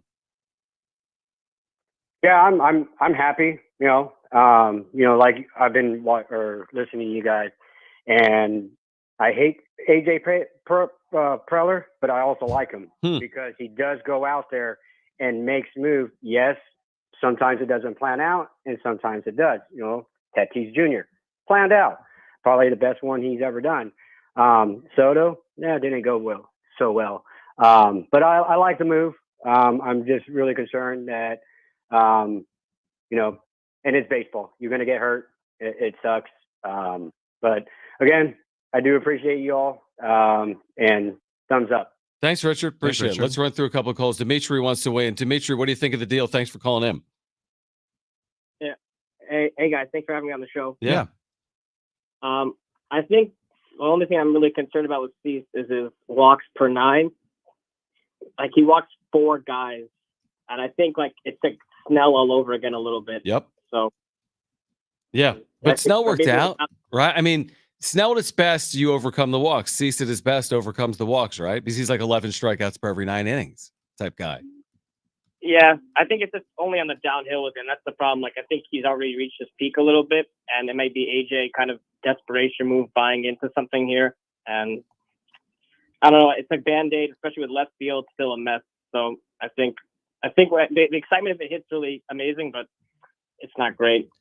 Thanks for the call, Dimitri. You don't need a left fielder who strikes every out. I'm just going to disagree with you. And what we've been saying is if you had to choose of the 3 biggest needs that this team has, frontline starting pitching, or at least just like a good pitcher to put in your rotation, left field, DH, you're choosing pitching every day of the week. You just are. Mm-hmm. Okay. And not only did you get pitching, you got a frontline starter. I mean, looking at his numbers here, Jon, the last 3 years, let's just go over them real quickly. Okay. Last year was a down year for him. We can all agree on that. But the one thing that this team desperately needs is innings out of their starters. Mm-hmm. And guess what? Last year, Dylan Cease, 177 innings pitched, 33 starts, tied for the league lead in starts among starting pitchers. Right. Okay. His ERA was not good. It was a 4.58 ERA, but he was also on one of the worst teams in all of baseball. Okay. The previous year, he finished second in the Cy Young Award voting. He had 184 innings pitched in 32 starts. He was 14-8 with a 2.22 ERA. Yep. Okay.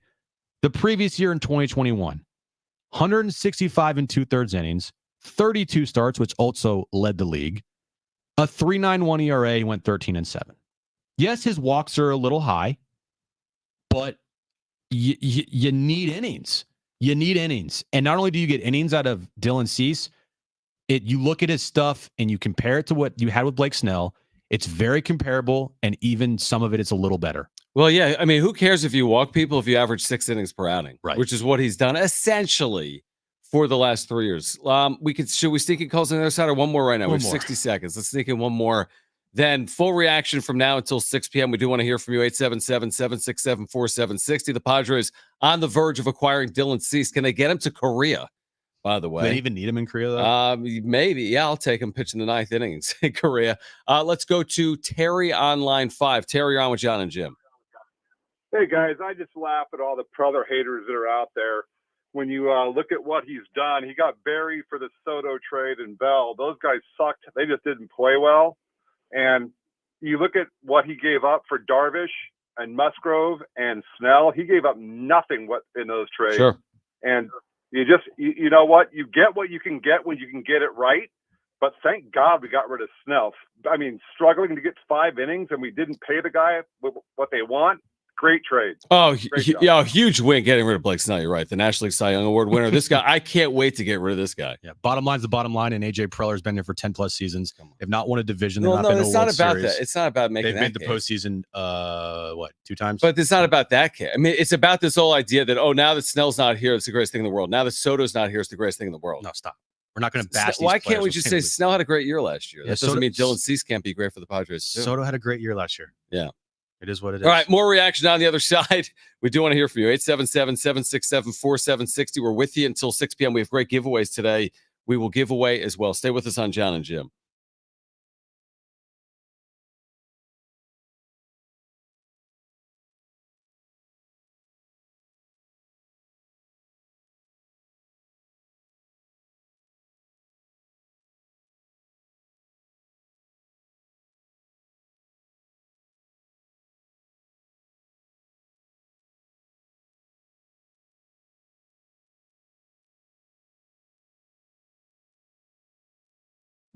Guys, I've been telling you about my friends over at Almond RX. You are looking for something for your family that is healthy because everyone wants a healthy snack, right? I send my son off to school every single morning. We get in the car. He wants like chips. He wants a dessert item. Recently, he's been asking me for these Almond RX packs, which is terrific, all right? In addition to what he's been asking me for, I've been eliminating the vending machine from my diet every single day, and you're getting a healthy, tasty snack that curbs hunger. And you're getting your daily dose of vitamin D as well. It is the first and only Almond RX, the first and only skinless almond fortified with vitamin D, founded by a San Diego sports medicine physician. All right, locally, Almond RX is packed with a powerhouse of nutrients and antioxidants, supporting your heart health, your cellular health, and your gut health as well. You can find Almond RX at any Foodland in San Diego County, any Foodland, Harvest Ranch up in Encinitas, or at almondrx.com. That's ALMONDRX.com.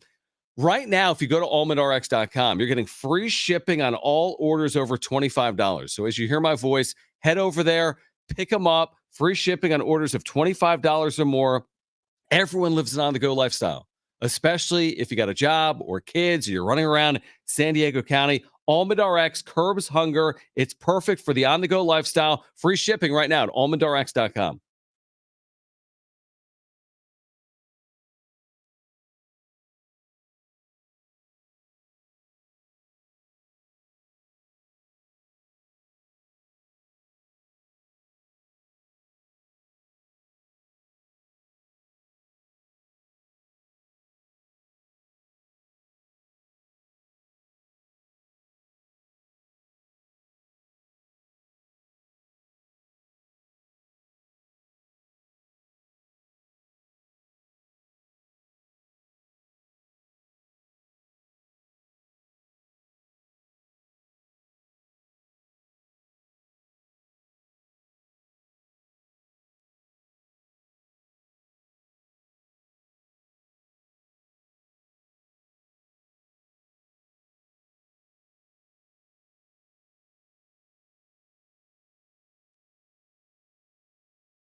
All right, guys, appreciate your super chats. Busy day here on Jon and Jim.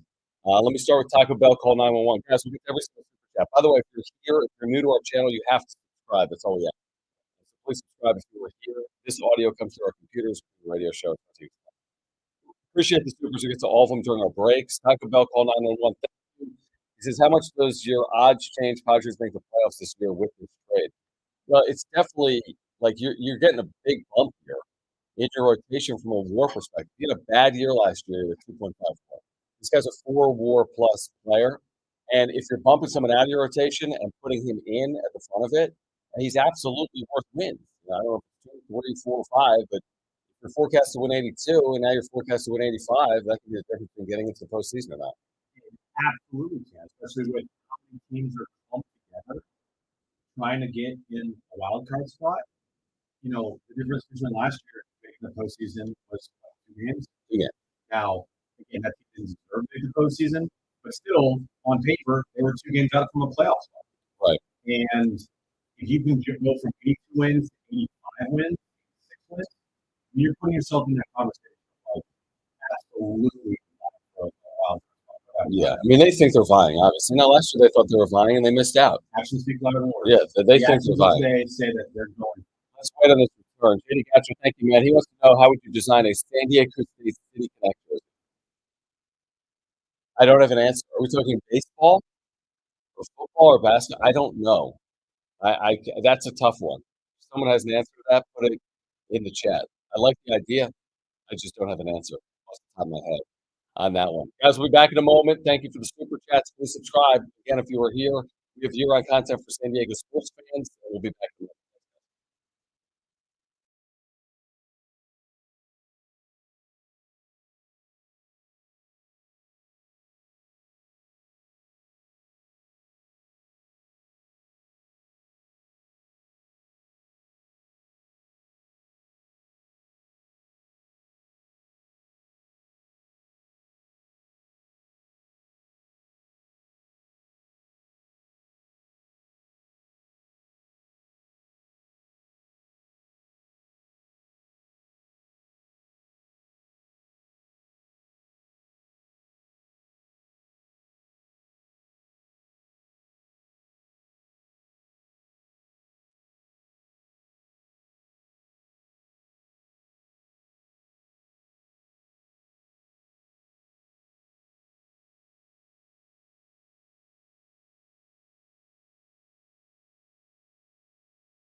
Dylan Cease, the Padres are finalizing a trade for the White Sox ace. We await word on a return.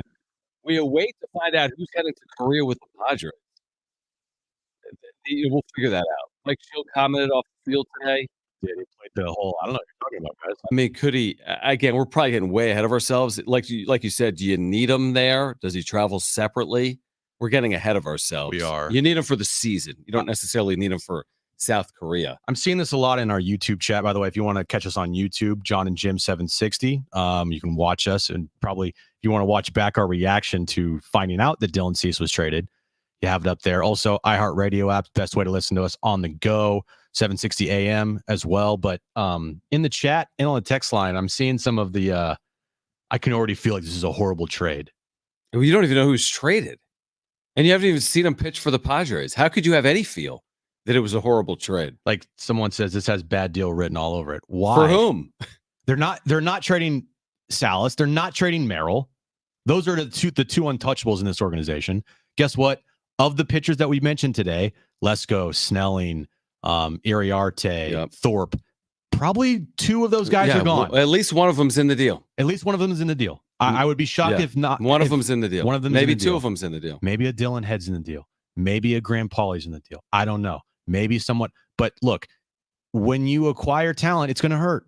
Exactly. And you're acquiring the best pitcher on the trade market right now, and one of the best pitchers the last 3 years in all of baseball. Yeah, I mean, he's right there. I mean, I could easily make an argument for Dylan Cease over Blake Snell, and I could still tell you Blake Snell had a very good season, but Snell's going to get $100-200 million. That's a lot of money. Or Jordan Montgomery. You could make an argument here for Cease. The reason why, you get 2 years and you get him cost effectively. $8 million now. No matter what he does, it doesn't go from 8 to 30. That's not how arbitration works. It can go from 8 to 16. Mm-hmm.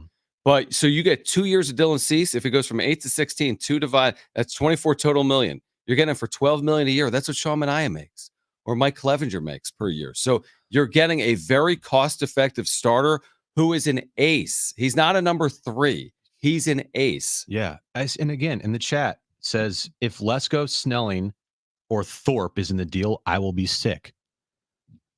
Lesko, Snelling, or Thorpe aren't going to pitch for the Padres in 2024. Do you just want to wait till 2025 or 2026, Padres fans, or you want to try to win now?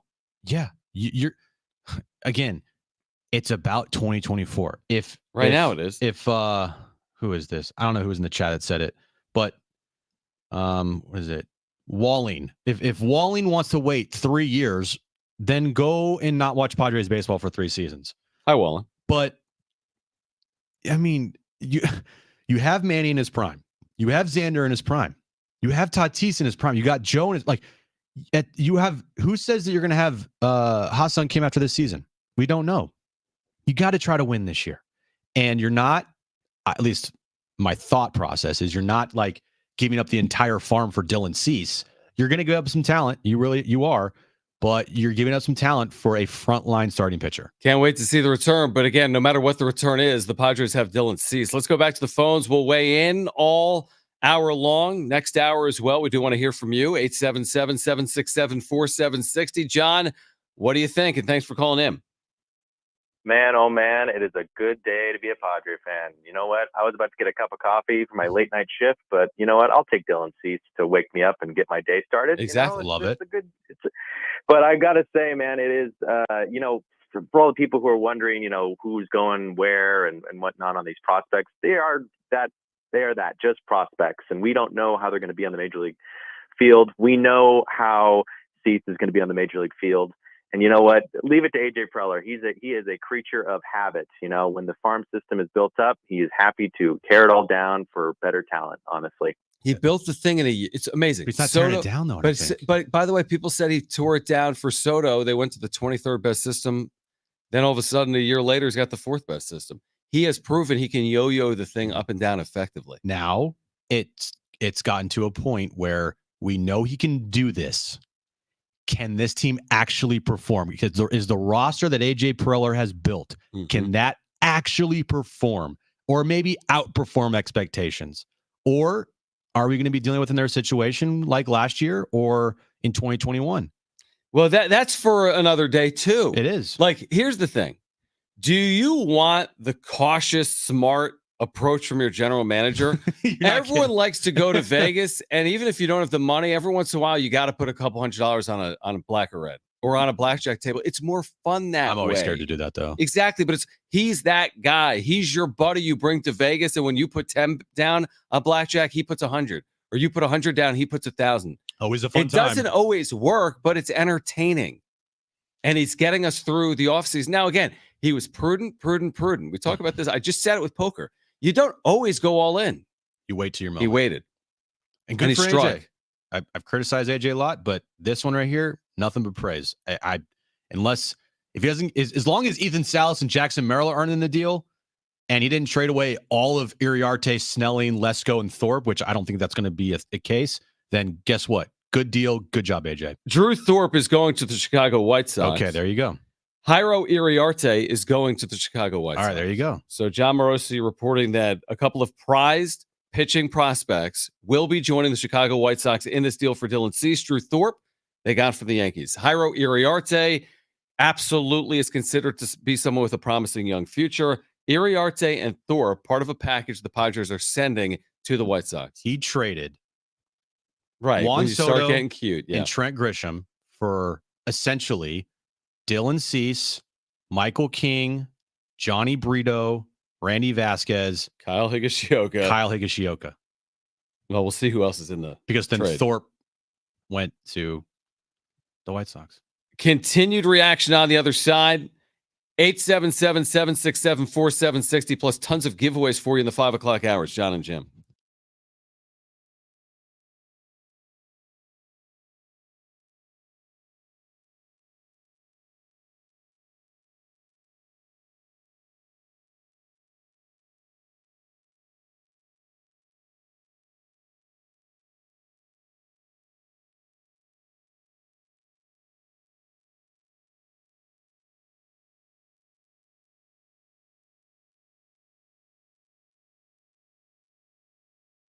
Guys, March is here. You're looking for a place to watch all the big games, right? And you can do it at Novo Brazil Brewing, proud supporters of the Mesa Foundation Collective.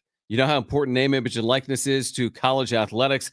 The Mesa Foundation supports San Diego State men's and women's basketball, and so does Novo Brazil Brewing. They've got that brand new product that you have to try. Taste tested. I was there when they tasted it. Jaden Ledee, Micah Parrish, Lamont Butler. You got to try it. The Aztecs Raspberry Kombucha. Each sale benefits the Mesa Foundation Collective. That's the brand new limited edition co-branded product. But if you're looking for a spot to watch all the big games, you got to get to Novo Brazil Brewing, whether it's IB, great spot, Otay Ranch, terrific spot, Mission Valley, brand new spot. Mission Valley seats 350 people.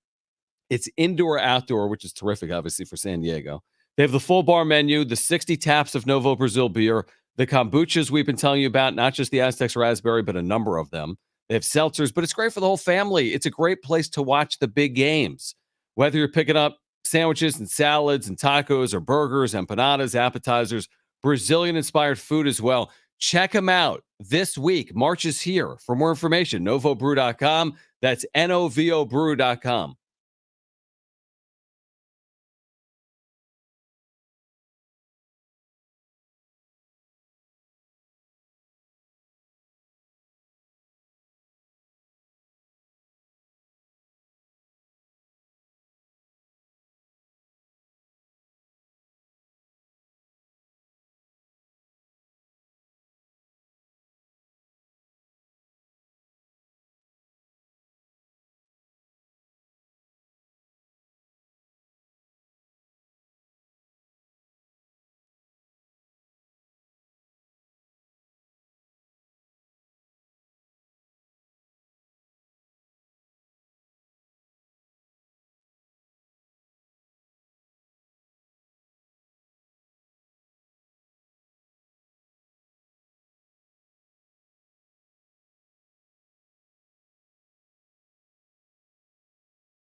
All right, this update is brought to you by AutoZone. The breaking news of the day, according to Jeff Passan, the Padres have traded for White Sox ace Dylan Cease.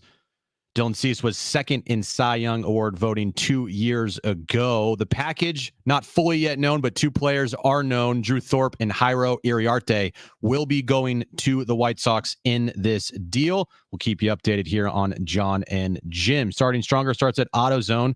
They've got battery solutions in the form of free battery testing, free battery charging, and replacement batteries that fit your needs. That's what makes them America's #1 battery destination. Get in the zone, AutoZone.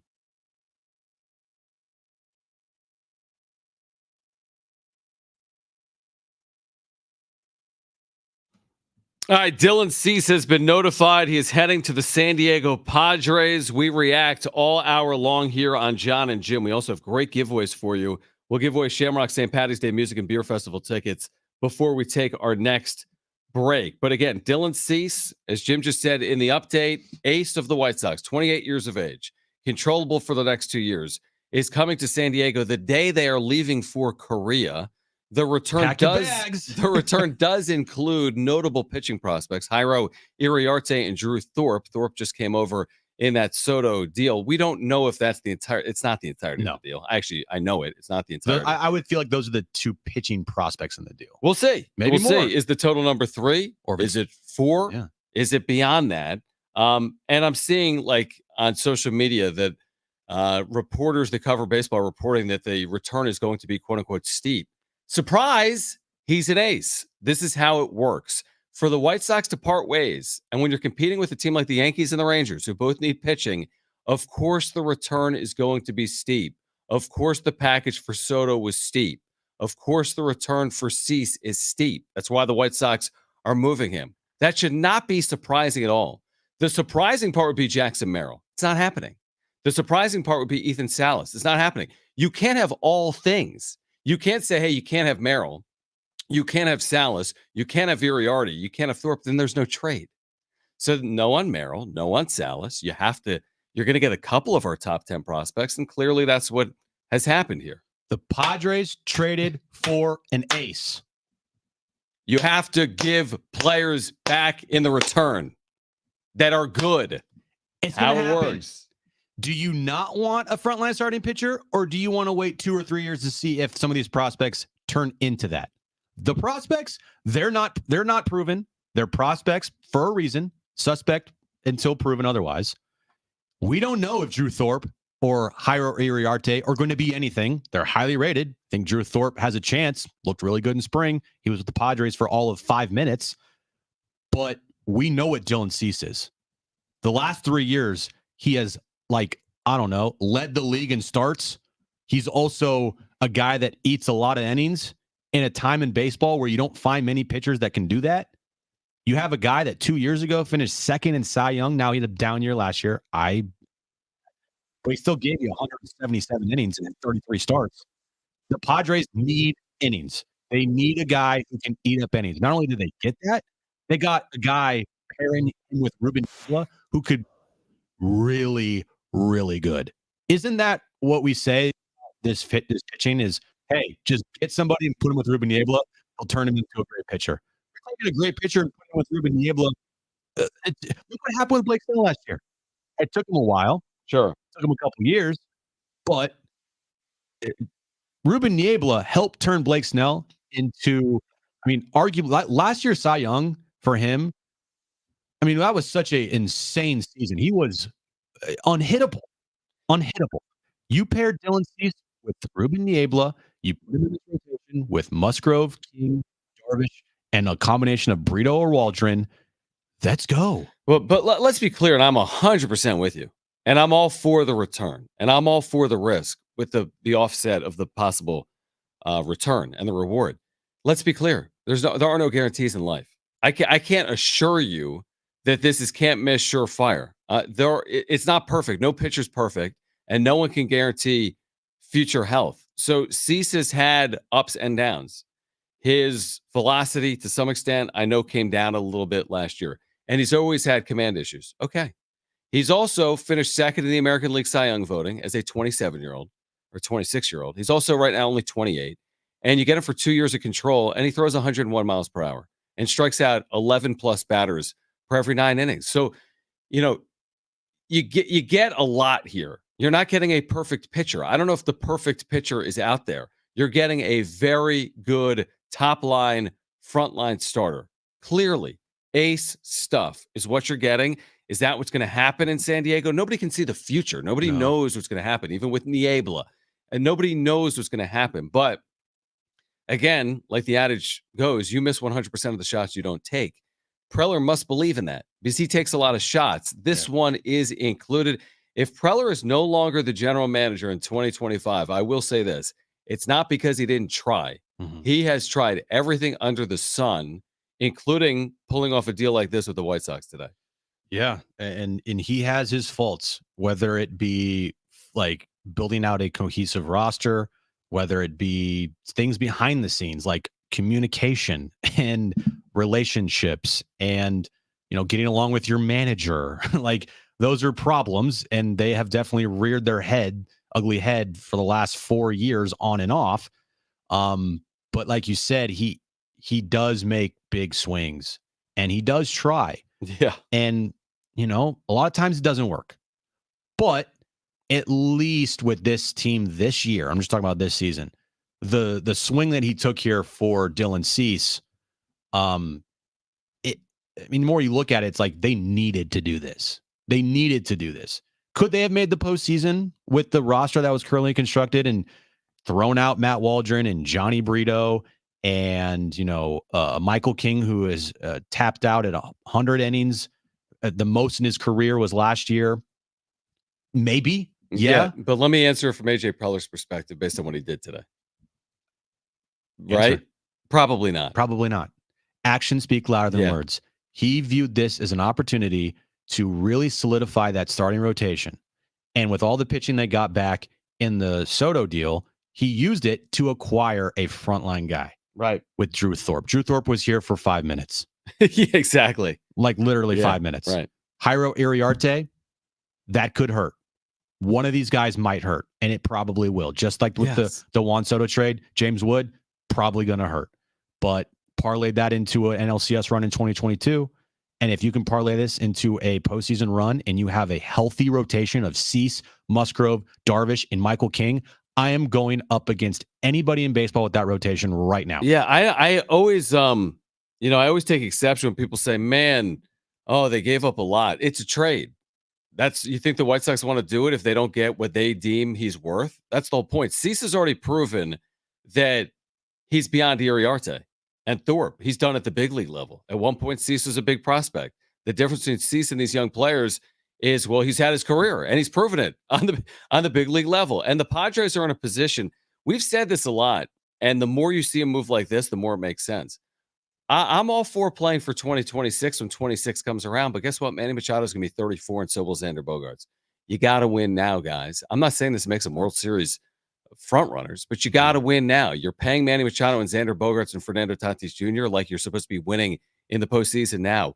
Why are you? And that puts you in a weird spot with these prospects that aren't ready now and this veteran core. So if you need to win now, you need players that can help you win now. Dylan Cease is one of those guys. And this goes back to a point we made last hour, which is you have more margin here. You don't have to get all the production. We were saying before, like you're playing for a straight. You're drawing to a straight is how it felt. In margin. Now you don't have to have that. You can win games 3-2, folks. You don't have to have man. You see it. But if Musgrove and Darvish and Cease and King are good, you're in games. If they're good, simple as that. In games, and you're not putting all of this emphasis on your offense. Perfect. Padres, it's just never.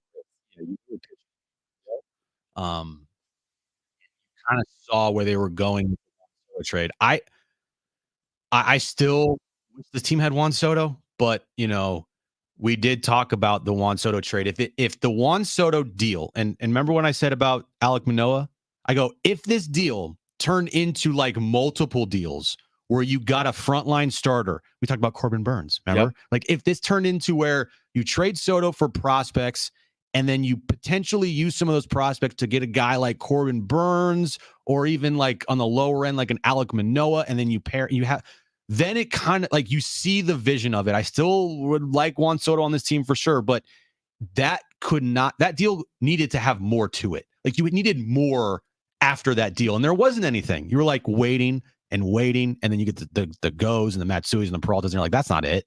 And you're waiting, and then at the 11th hour, right before they leave for Korea, you finally get that next move that they were waiting for after the Soto move that they desperately needed, which was a frontline starter. The only move, and we do want to hear from you. By the way, Steven Wilson, surprisingly, is a part of this deal.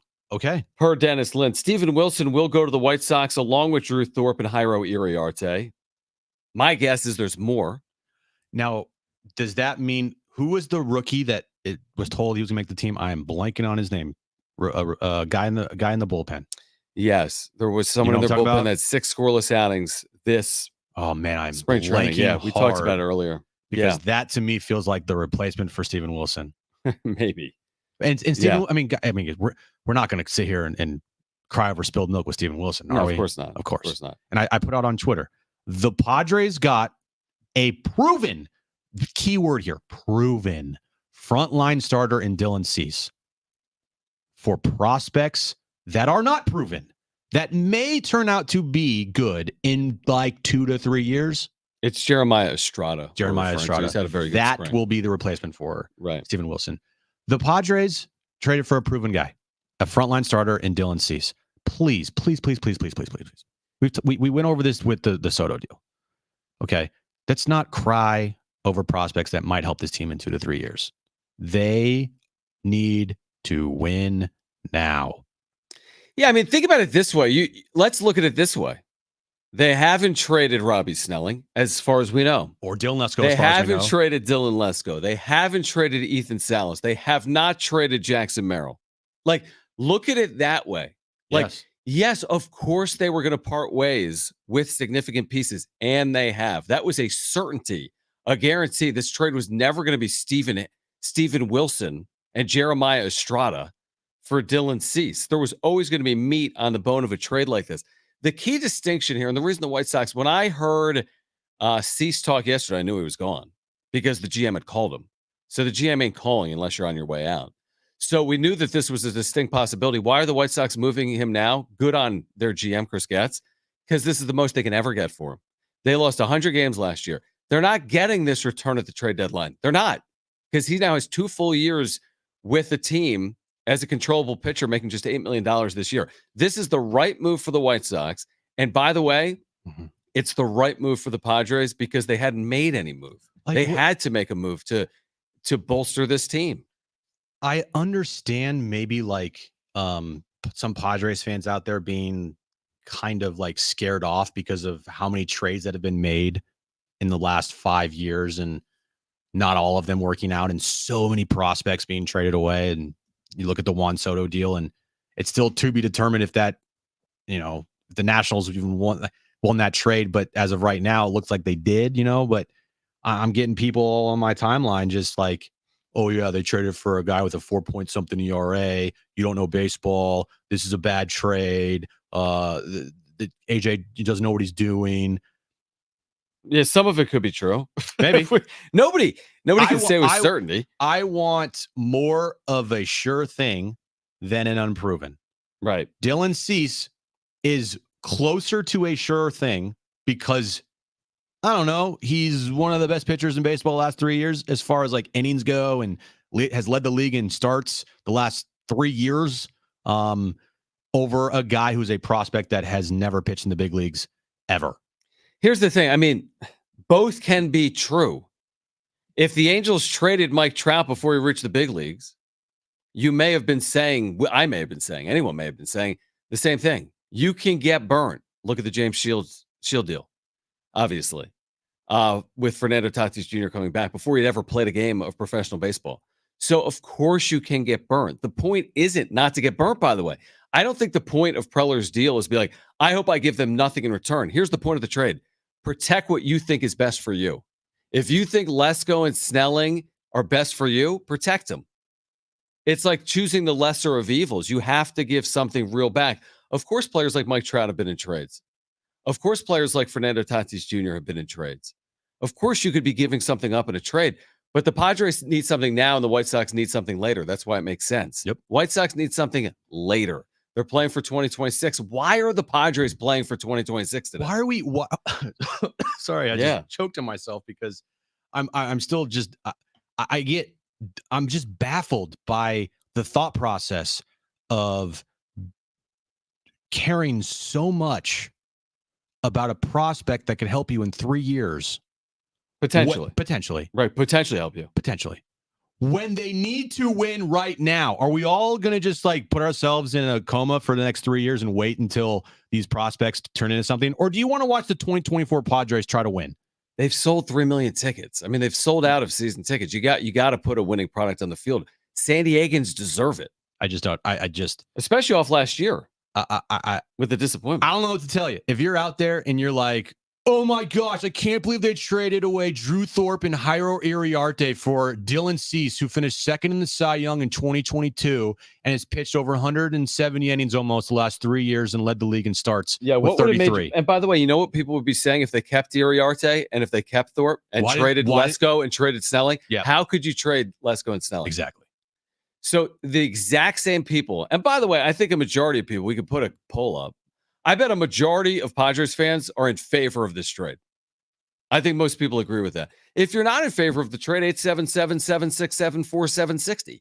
If you are in favor of the trade, 877-767-4760. My guess is this. When we post a poll from Jon and Jim, which is centered around Padres fans, a majority of the fans are going to be supportive. Jim, you know this. I know. Not everyone sees things the same way. I can say right now the sky is blue and people are like, no, it's not. Are you kidding? Yeah. Have you been outside? It's been gray all day. Yeah. I mean, like morons like at Tatis MVP 2024 on Twitter, like those are like the minority. The majority are happy with this trade. The majority of people, I would hope that our Padres fans are looking at this deal saying, ooh, that kind of sucks to lose Thorpe and Uriarte. But guess what? We got Dylan Cease. Like, that's where the mindset is. You look at it and you go, oh, that kind of sucks. But they just got Dylan Cease. Okay, and another player will be in this deal. Outfielder Samuel Zavala. According to Bob Nightingale, Sammy Zavala, however you say it, expected to be in this deal. If you've been watching the speculation over the last 1 hour, that should not come as a surprise. Outfield prospect Sammy Zavala, part of the deal that includes Drew Thorpe, Jairo Iriarte, and Steven Wilson. Is that the entirety of the deal? David J, not our David J, but a different David J. Okay, that's interesting. I hope it's not our David J. It's probably our David J. Is it? Well, if it is our David J, I'm about to call you out. But if it's not our David J, whatever. Okay. He says on our YouTube chat, I think John said Cease is an ace. No effing way he is better than Musgrove or you. Sorry, but John's smoking something today. Okay. Okay, so you got it. You're right. You're right. So you're right. So Darvish is 37, is coming off injury. Musgrove, who's coming off injury through 100 innings. Cease has been healthy the last 3 years. I can't guarantee he's going to be. And who throws 100 miles an hour and he's going to frontline most staffs in baseball is what I'm saying. I'm not saying he's the best pitcher in baseball. No. I'm saying he's frontlining most staffs in baseball. He, for a lot of teams, has thrown out their game one of a postseason series or game one of a series. He's an opening day starter type. He's clearly inside the top 30. Don't kid yourself. It's facts. I mean, I'm sorry. You want to look at? I mean, do you want to look at scouting? I mean, what do you want me to? What you're saying is subjective. You're saying that Darvish is better than Cease. Great. I hope he is this year. Great. That everyone's a winner. If Darvish is good and Cease is good, that's fine. Darvish is 10 years older than Cease. I mean, I'm sorry. Like typically, pitchers that are 37, 38 aren't going to. Now, I can't guarantee it one season to the next. Darvish has finished 2 of the last 3 seasons hurt. As well. Musgrove was hurt last year with a shoulder injury. We don't even know how he's going to react to pitching a full season coming off of that. Right. Those are the biggest questions going into the season. And I said this morning on the wrap-up show, and the same thing. It's like we've talked about Jackson Merrill all spring training long, and rightfully so. He's the biggest story in camp, easily. But when it comes down to it, and you think with your head about like the true concerns, Jackson Merrill is not even my top 4. Right. It's pitching number 1, and then the big bats number 2, and then maybe Jackson Merrill number 3. But even then, I'd probably say bullpen over Jackson Merrill because pitching is more important. And they have enough players on this team that can hopefully carry the load and pick up the slack for a 20-year-old rookie. The biggest issue with this team this year, by far, number one, no question in my mind, this is the biggest issue, is can Darvish and Musgrove and Michael King, throw him in there too, can they, one, be healthy all year, and two, can they be like really, really good? Because that was kind of the path that if those players aren't good, their team is going to struggle. And if they are good, they have a shot. And that's what they needed the most, is those guys could not afford to get injured. They could not afford to have bad seasons. They had to be really good. And now with Dylan Cease, the margin for error has now widened. Yeah, I just think you've protected your bullpen a ton. And that's, I mean, because now you have legitimate starting pitching 1 through 4 or 5, because you can't do what they tried to do in 2021, which is get a million innings out of your bullpen. It never works like that. All right, continued reaction on the other side. Sammy Zavala, 19 years of age, promising outfield prospect, part of this trade. Dylan Cease on his way to San Diego, the White Sox ace. Call right now, caller 7. You've got 2 free tickets to the Shamrock St. Patty's Day Music and Beer Festival. Tradition returns as an authentic Irish celebration takes over the streets of San Diego's Gaslamp, March 16th. That's Saturday. SanDiegoShamrock.com for tickets and info. 877-767-4760. Caller 6. You have 2 free tickets. We'll give away Cage the Elephant tickets. On the other side, Dylan Cease coming to San Diego. That's next.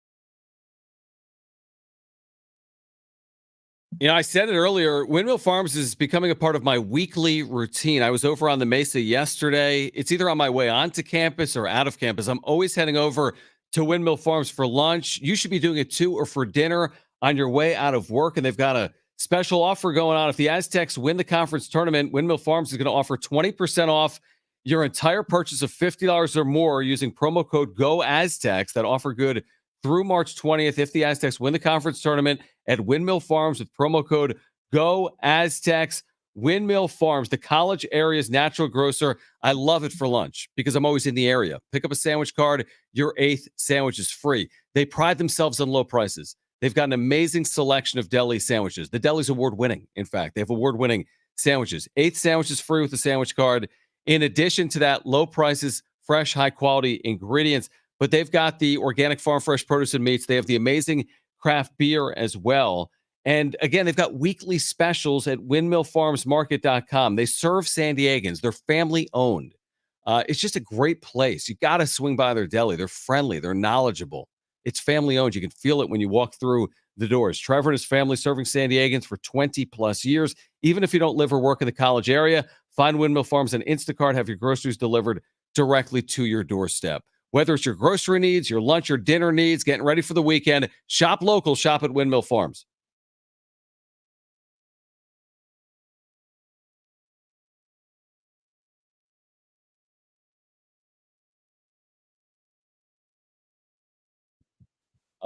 All right, guys, we're back. Let's get to some of these supers. Michael, thank you, man, for your super chat. Guys, if you are here, if you're a San Diego sports fan, if you're a baseball fan, please subscribe. We have year-round content for San Diego sports fans. We talk a lot of baseball here on Jon Jim. Michael, thank you. Is it cease on team control for 2 seasons? Better than waiting for Thor Uriarte the next 2 years. Snelling, Lesko, Mazer, or Major, however you say it. Time to develop now. Hashtag LFGST. What do you think of that? That's his point. Yes. It's a risk. Not saying that no trade is not a risk. Thor Uriarte could become like, Max Scherzer 2.0. Like, that could happen.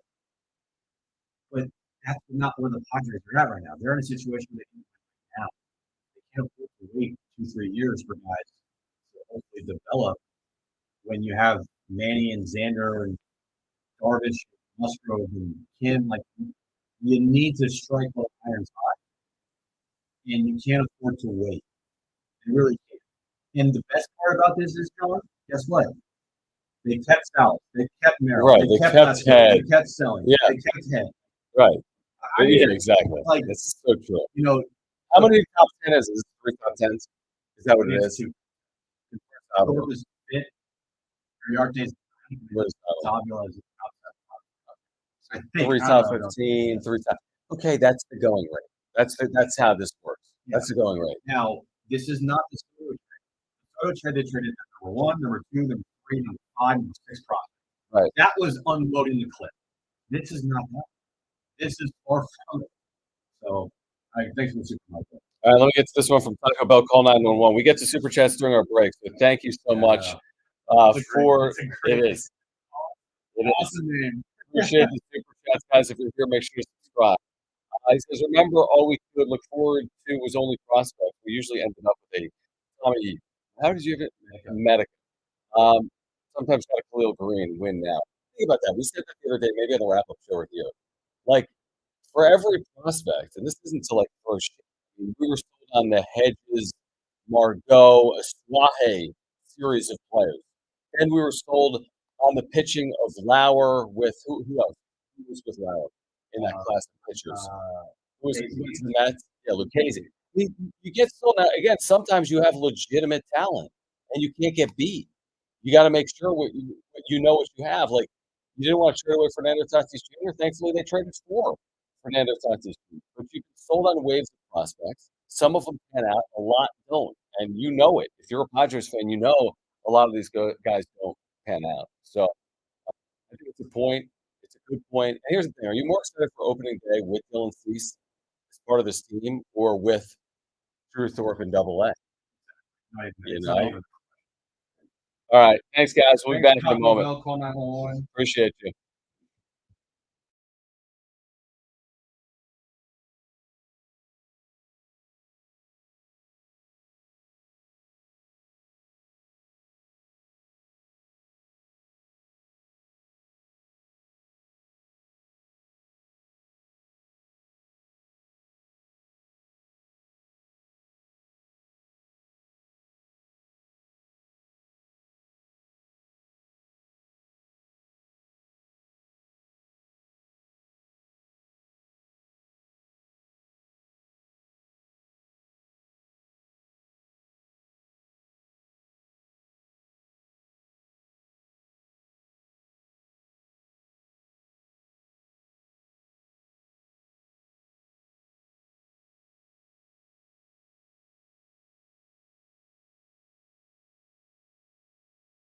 By AutoZone. Big news of the day, according to Jeff Passan. It's not official yet, but the Padres have traded for right-handed ace of the White Sox, Dylan Cease, for Drew Thorpe, Jairo Iriarte, Steven Wilson, and who's the outfielder, John?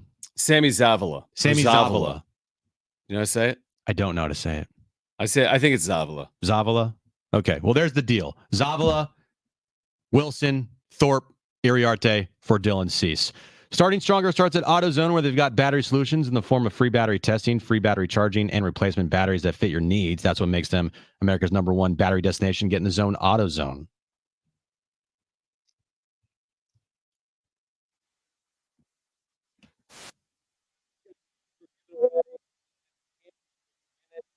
The Elephant, Neon Pill Tour, Viejas Arena, July 6th. Be listening for those. John Morosi reporting the Yankees made a final trade proposal for Dylan Cease in the last 24 to 48 hours.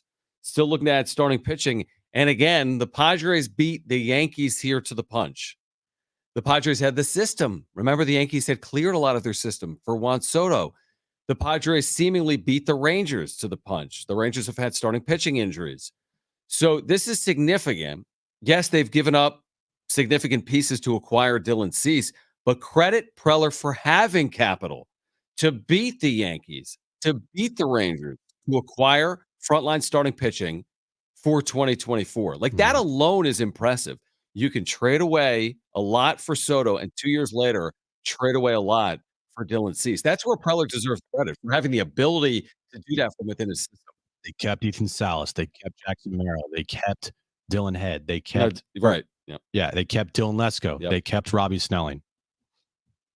Yeah, and they gave up stuff too. They gave up stuff too. But when you have a surplus of stuff, you can afford to do it. And right before this trade went down, we said if they happen to make a trade for Dylan Cease, Iriarte, Snelling, Lesko, Thorpe, 2 of those guys are probably gone. And the Padres have to identify which ones they think are the no way we are trading that guy for Dylan Cease. And they chose Lesko and Snelling. Snelling was the minor league pitcher of the year last year. Dylan Lesko has really good stuff, top-rated prospect in their organization. They just got Drew Thorpe. He is a highly rated prospect. He became the number 5 overall prospect. Jairo Iriarte is their number 9 overall prospect. They viewed and they decided that of those 4 guys, knowing that they probably had to trade 2 of them, that they weren't going to trade Lesko or Snelling, and they made Thorpe and Iriarte available, and the White Sox liked them enough, and that's how this deal got done. Well, look at it this way. You could spin it a couple of ways. So Keith Law's top 10 has Zavala, Thorpe, Iriarte, 6, 7, 9. Okay. By the way, MLB.com has those 3 also in the top 10 in a different order. But you could spin it this way, per Keith Law, and there's different publications and different rankings. But per Keith Law, you didn't trade any of your top 5 prospects to go get Dylan Cease. Now you traded 6, 7, and 9. So you traded 3 top 10 prospects. I think any way you slice it, you've essentially been dealt a blow of 3 of your top 10 prospects, but not number 1, not number 2, and not number 3. So, why can't we just agree to say that, hey, the White Sox, based on what they wanted, got what they wanted. And the Padres, based on what they wanted, got what they wanted. That's how a trade like this gets executed. White Sox thinking 2025 and beyond, really 2026. Padres thinking 2024 and 2025. How do I know it? Michael King's under control through 2025. So is Dylan Cease. So Padres get the here and now. The White Sox get the now and later, more later than now. And both teams walk away today seemingly thinking they have done well in the trade. That's the point. And that's what's happened. And all trades for both sides are like, they're going to hurt. Like there's parts of trades for both teams that you look at and you're like, I didn't really want to do that. But that's how it happens. There's not one team in baseball or any sport when they make a trade, they're like, yes, we didn't care about those players. Right. I mean, maybe some, but you get my point is that for trades of these types of caliber players, if you want that player, it's probably going to hurt. And Dylan Cease in the American League, better hitting ballparks over there, right? Top Cy Young, second in voting in 2022. His ERA wasn't good last year. I get that, but he was also on the worst team in baseball, or one of the worst teams in baseball in the American League. 2021, he did have a 3.91 ERA, but he gives you a lot of innings, is what the Padres need. Right. So, and like you said, he throws over 100. He's a guy that he can. Slides in your rotation, can give you 30 plus starts, give you 170 plus innings, and you feel good about your rotation now. This rotation, if they happen to make the postseason, if this team gets into the postseason and they have a healthy rotation of Cease, Musgrove, Darvish, and Michael King, that's a rotation that I if I'm a Padres fan, I own the Padres, I feel really good about going into any series with. Anybody. I'll take on anybody with that rotation. Remember I was supposed to have Mark Ziegler on the show? Probably should have told him we went to all Padres mode. Probably should have done that. He's probably like sitting there like, what the hell? Mark, we're sorry, Mark. My apologies. Oh, boy. By the way, to your point, oopsies. I was talking about ballpark factors, like it's hard to hit in San Diego. That's a big win for Dylan Cease. This is arguably the best or the second best pitching ballpark in baseball, where Southside, where the White Sox play, right, whatever they call it now, guaranteed rate field, it's middle of the road. It's middle of the road. Like, it's fair for hitters and pitchers. This is a pitcher's yard. Mm-hmm. So, again, for Dylan Cease, I think it's a win. And again, it speaks to what we said before we even knew they made the trade. AJ Preller, know what you're building. What you're building is pitching first. That's how you win here. You've tried to do it other ways. You've invested heavily, dollars spent on position players. I'm not saying it's all for naught. You need to hit. But you don't build a team here to win 10-9. It's not Coors Field. It never will be. You build a team here to win 3-2. And I think they've recognized it. They made a lot of trades a few years ago for the Snells and the Musgroves and the Darvishes. And this proves that point as well. You can win with pitching here. And I think they believe that they can do that hopefully in 2024 and beyond. Right. You have guys under control for multiple years. It's not a one and done. And we know with how this roster is constructed, it's a win now roster, or at least it's as close to a win now as you can get. I just am sitting here thinking to myself, if you are not on board with this trade, I don't know what to tell you. Right. I just don't. If you're looking at Dylan Cease over his entire career and you're saying he's very mid because his ERA for his career is over 4, well, look at his last 3 years. All right. Totally different. Mm-hmm. You get a guy that makes 30 plus starts, that gives you 170 plus innings, who can be a frontline starter, has proven he has been a frontline starter, an ace of a staff, second in Cy Young voted in 2022. Like, if you're going to sit here and be upset because they gave up Thorpe and Iriarte, who you will not see until at least next year at the earliest, when this team needs to win now, I don't know what to tell you. Yeah, I mean, listen, here's what's going to happen. Padres fans are going to move on from the players they traded Very for, quickly. other than Jim Russell, who's going to retweet their highlights for the rest of the time. That's true. But Padres fans are going to get to Petco. They're going to be excited about Dylan Cease. They're going to be excited about this rotation. They're going to think they have a better chance to win in 2024 than they thought 24 hours ago, or even 3 hours ago. I think most Padres fans would agree. The Padres have a better chance to win now as a result of this trade than they had 3 hours ago. Mm-hmm. And that's where AJ Preller's kind of done his job. Now, we can always have an eye on the future, and you have to have an eye on the future. But let's keep our eyes on right now as well. And that's what Preller has done. Yeah, I'm just seeing too much Morton's here. As far as prospects goes, these are the prospects that AJ Preller still has in their system. For all of the prospect huggers out there upset about trading away Drew Thorpe and Jairo Iriarte, right? This team still has Ethan Salas. This team has Jackson Merrill, DeVries, Lesko, Snelling, Graham Pauley, Dylan Head, Jacob Marcy, Mazer, Vasquez, Bush Jr., Ortitella. That's good. Right. Exactly. Like they didn't gut the entire system. No, it's not It's not the entire system. That's exactly right. And again, if it was I would listen. I'm spinning it different if Ethan Salas is in the trade. Oh, I would be like, yes, wow, yes, this really is of significance. This was sold to us as a generational player. Then that's totally different. Yeah, conversation. Jackson Merrill would have been shocking. Ha-Sung Kim before going to Korea would have been shocking. Right. We could have argued the merits. That's not this. That's not this trade. Not to say it doesn't hurt on the other side. All right, caller 6, you've got 2 free tickets to see Cage the Elephant on their Neon Pill Tour, Viejas Arena, July 6th. Tickets and info at livenation.com.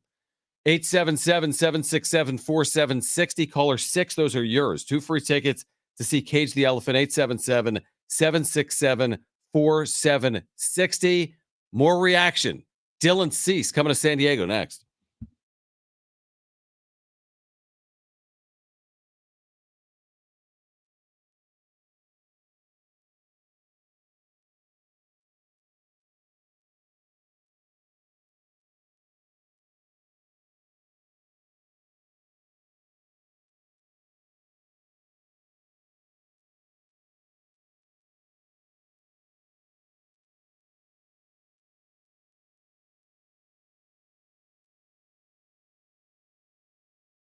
All right, imagine waking up this time next week and being 100% debt-free. No credit cards, no car loans, no personal loan. Hey, guys, it's Schaefer.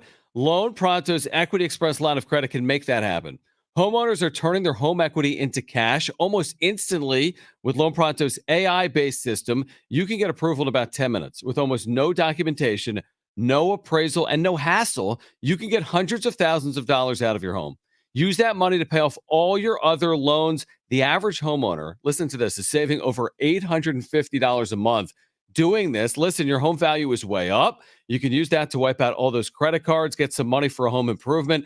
Literally hundreds of thousands are at your fingertips, and approval is just minutes away. Call now. Here's the number, 619-207-4336.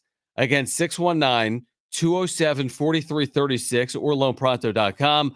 Again, write this down: 619-207-4336, NMLS 1661781. Subject to lender approval. Equal housing lender.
Sarah Lang, great on baseball.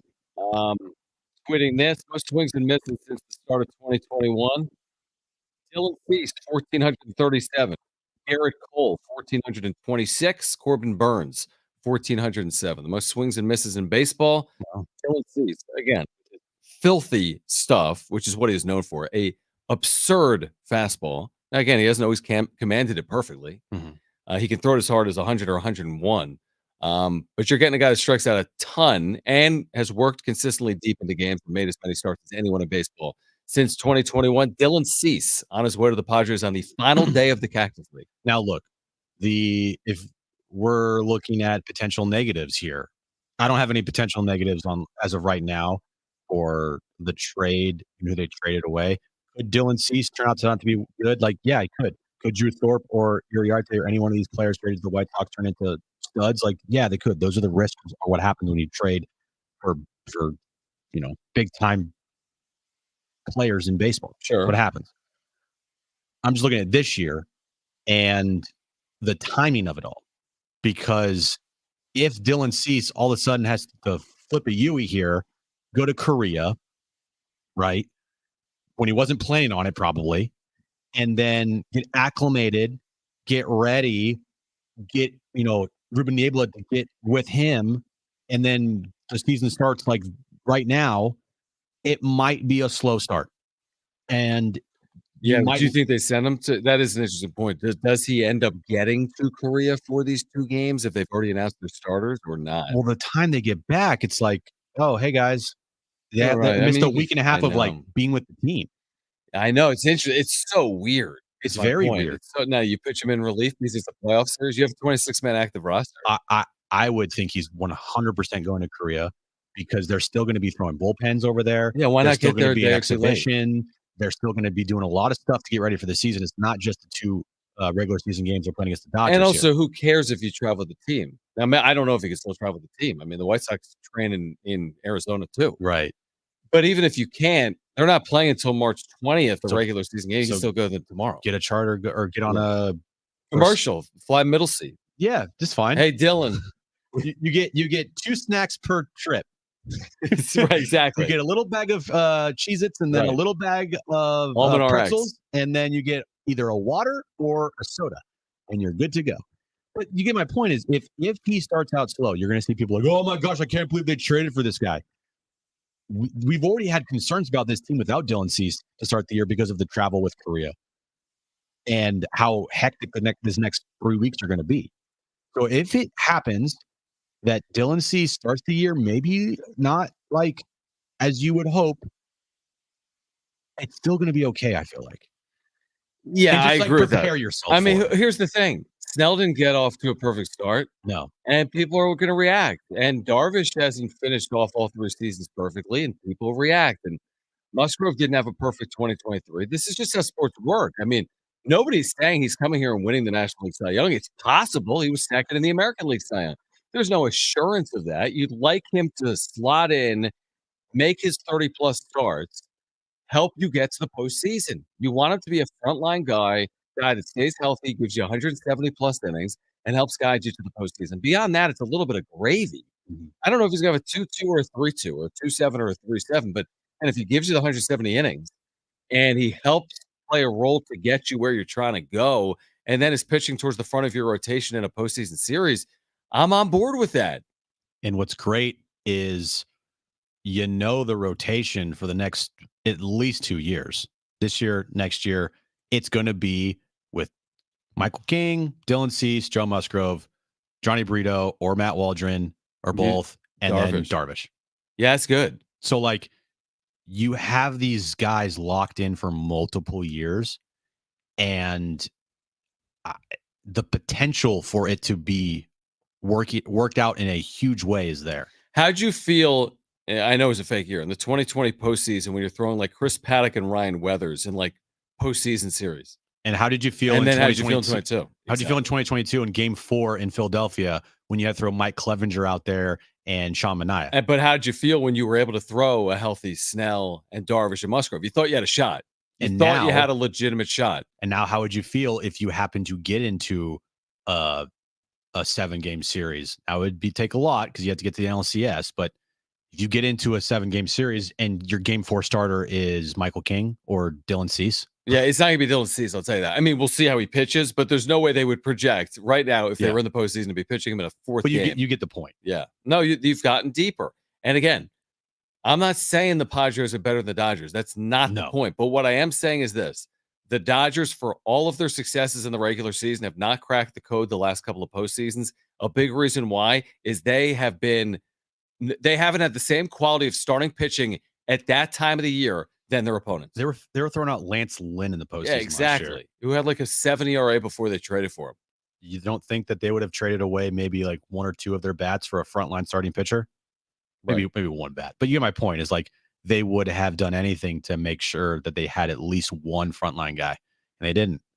And the Padres now have that with Cease, Musgrove, Darvish, Michael King. You feel really good about this rotation now. Really good. Our show tickets, Brenner, now. Give them away. We'll do it Friday. Tomorrow, Aztec Scoops right here beginning at 2 p.m. San Diego State, UNLV, Mount West quarterfinals, Thomas and Mack. All day coverage tomorrow, of course, over the straight beginning at 6 a.m. with Baker City and Fletch, Aaron Smith at noon. What a day. Join us tonight on YouTube, the wrap-up show. Me and Jim, join us to find us. Search for the Padres wrap-up show. We'll be broadcasting tonight on YouTube, talking more about this trade the Padres have made for Dylan Cease. If you missed anything today, iHeartRadio app, listening on a podcast platform, leave a review. Find us on social media at Jon Jim. For Brent and Jim, I'm John. Keep it here.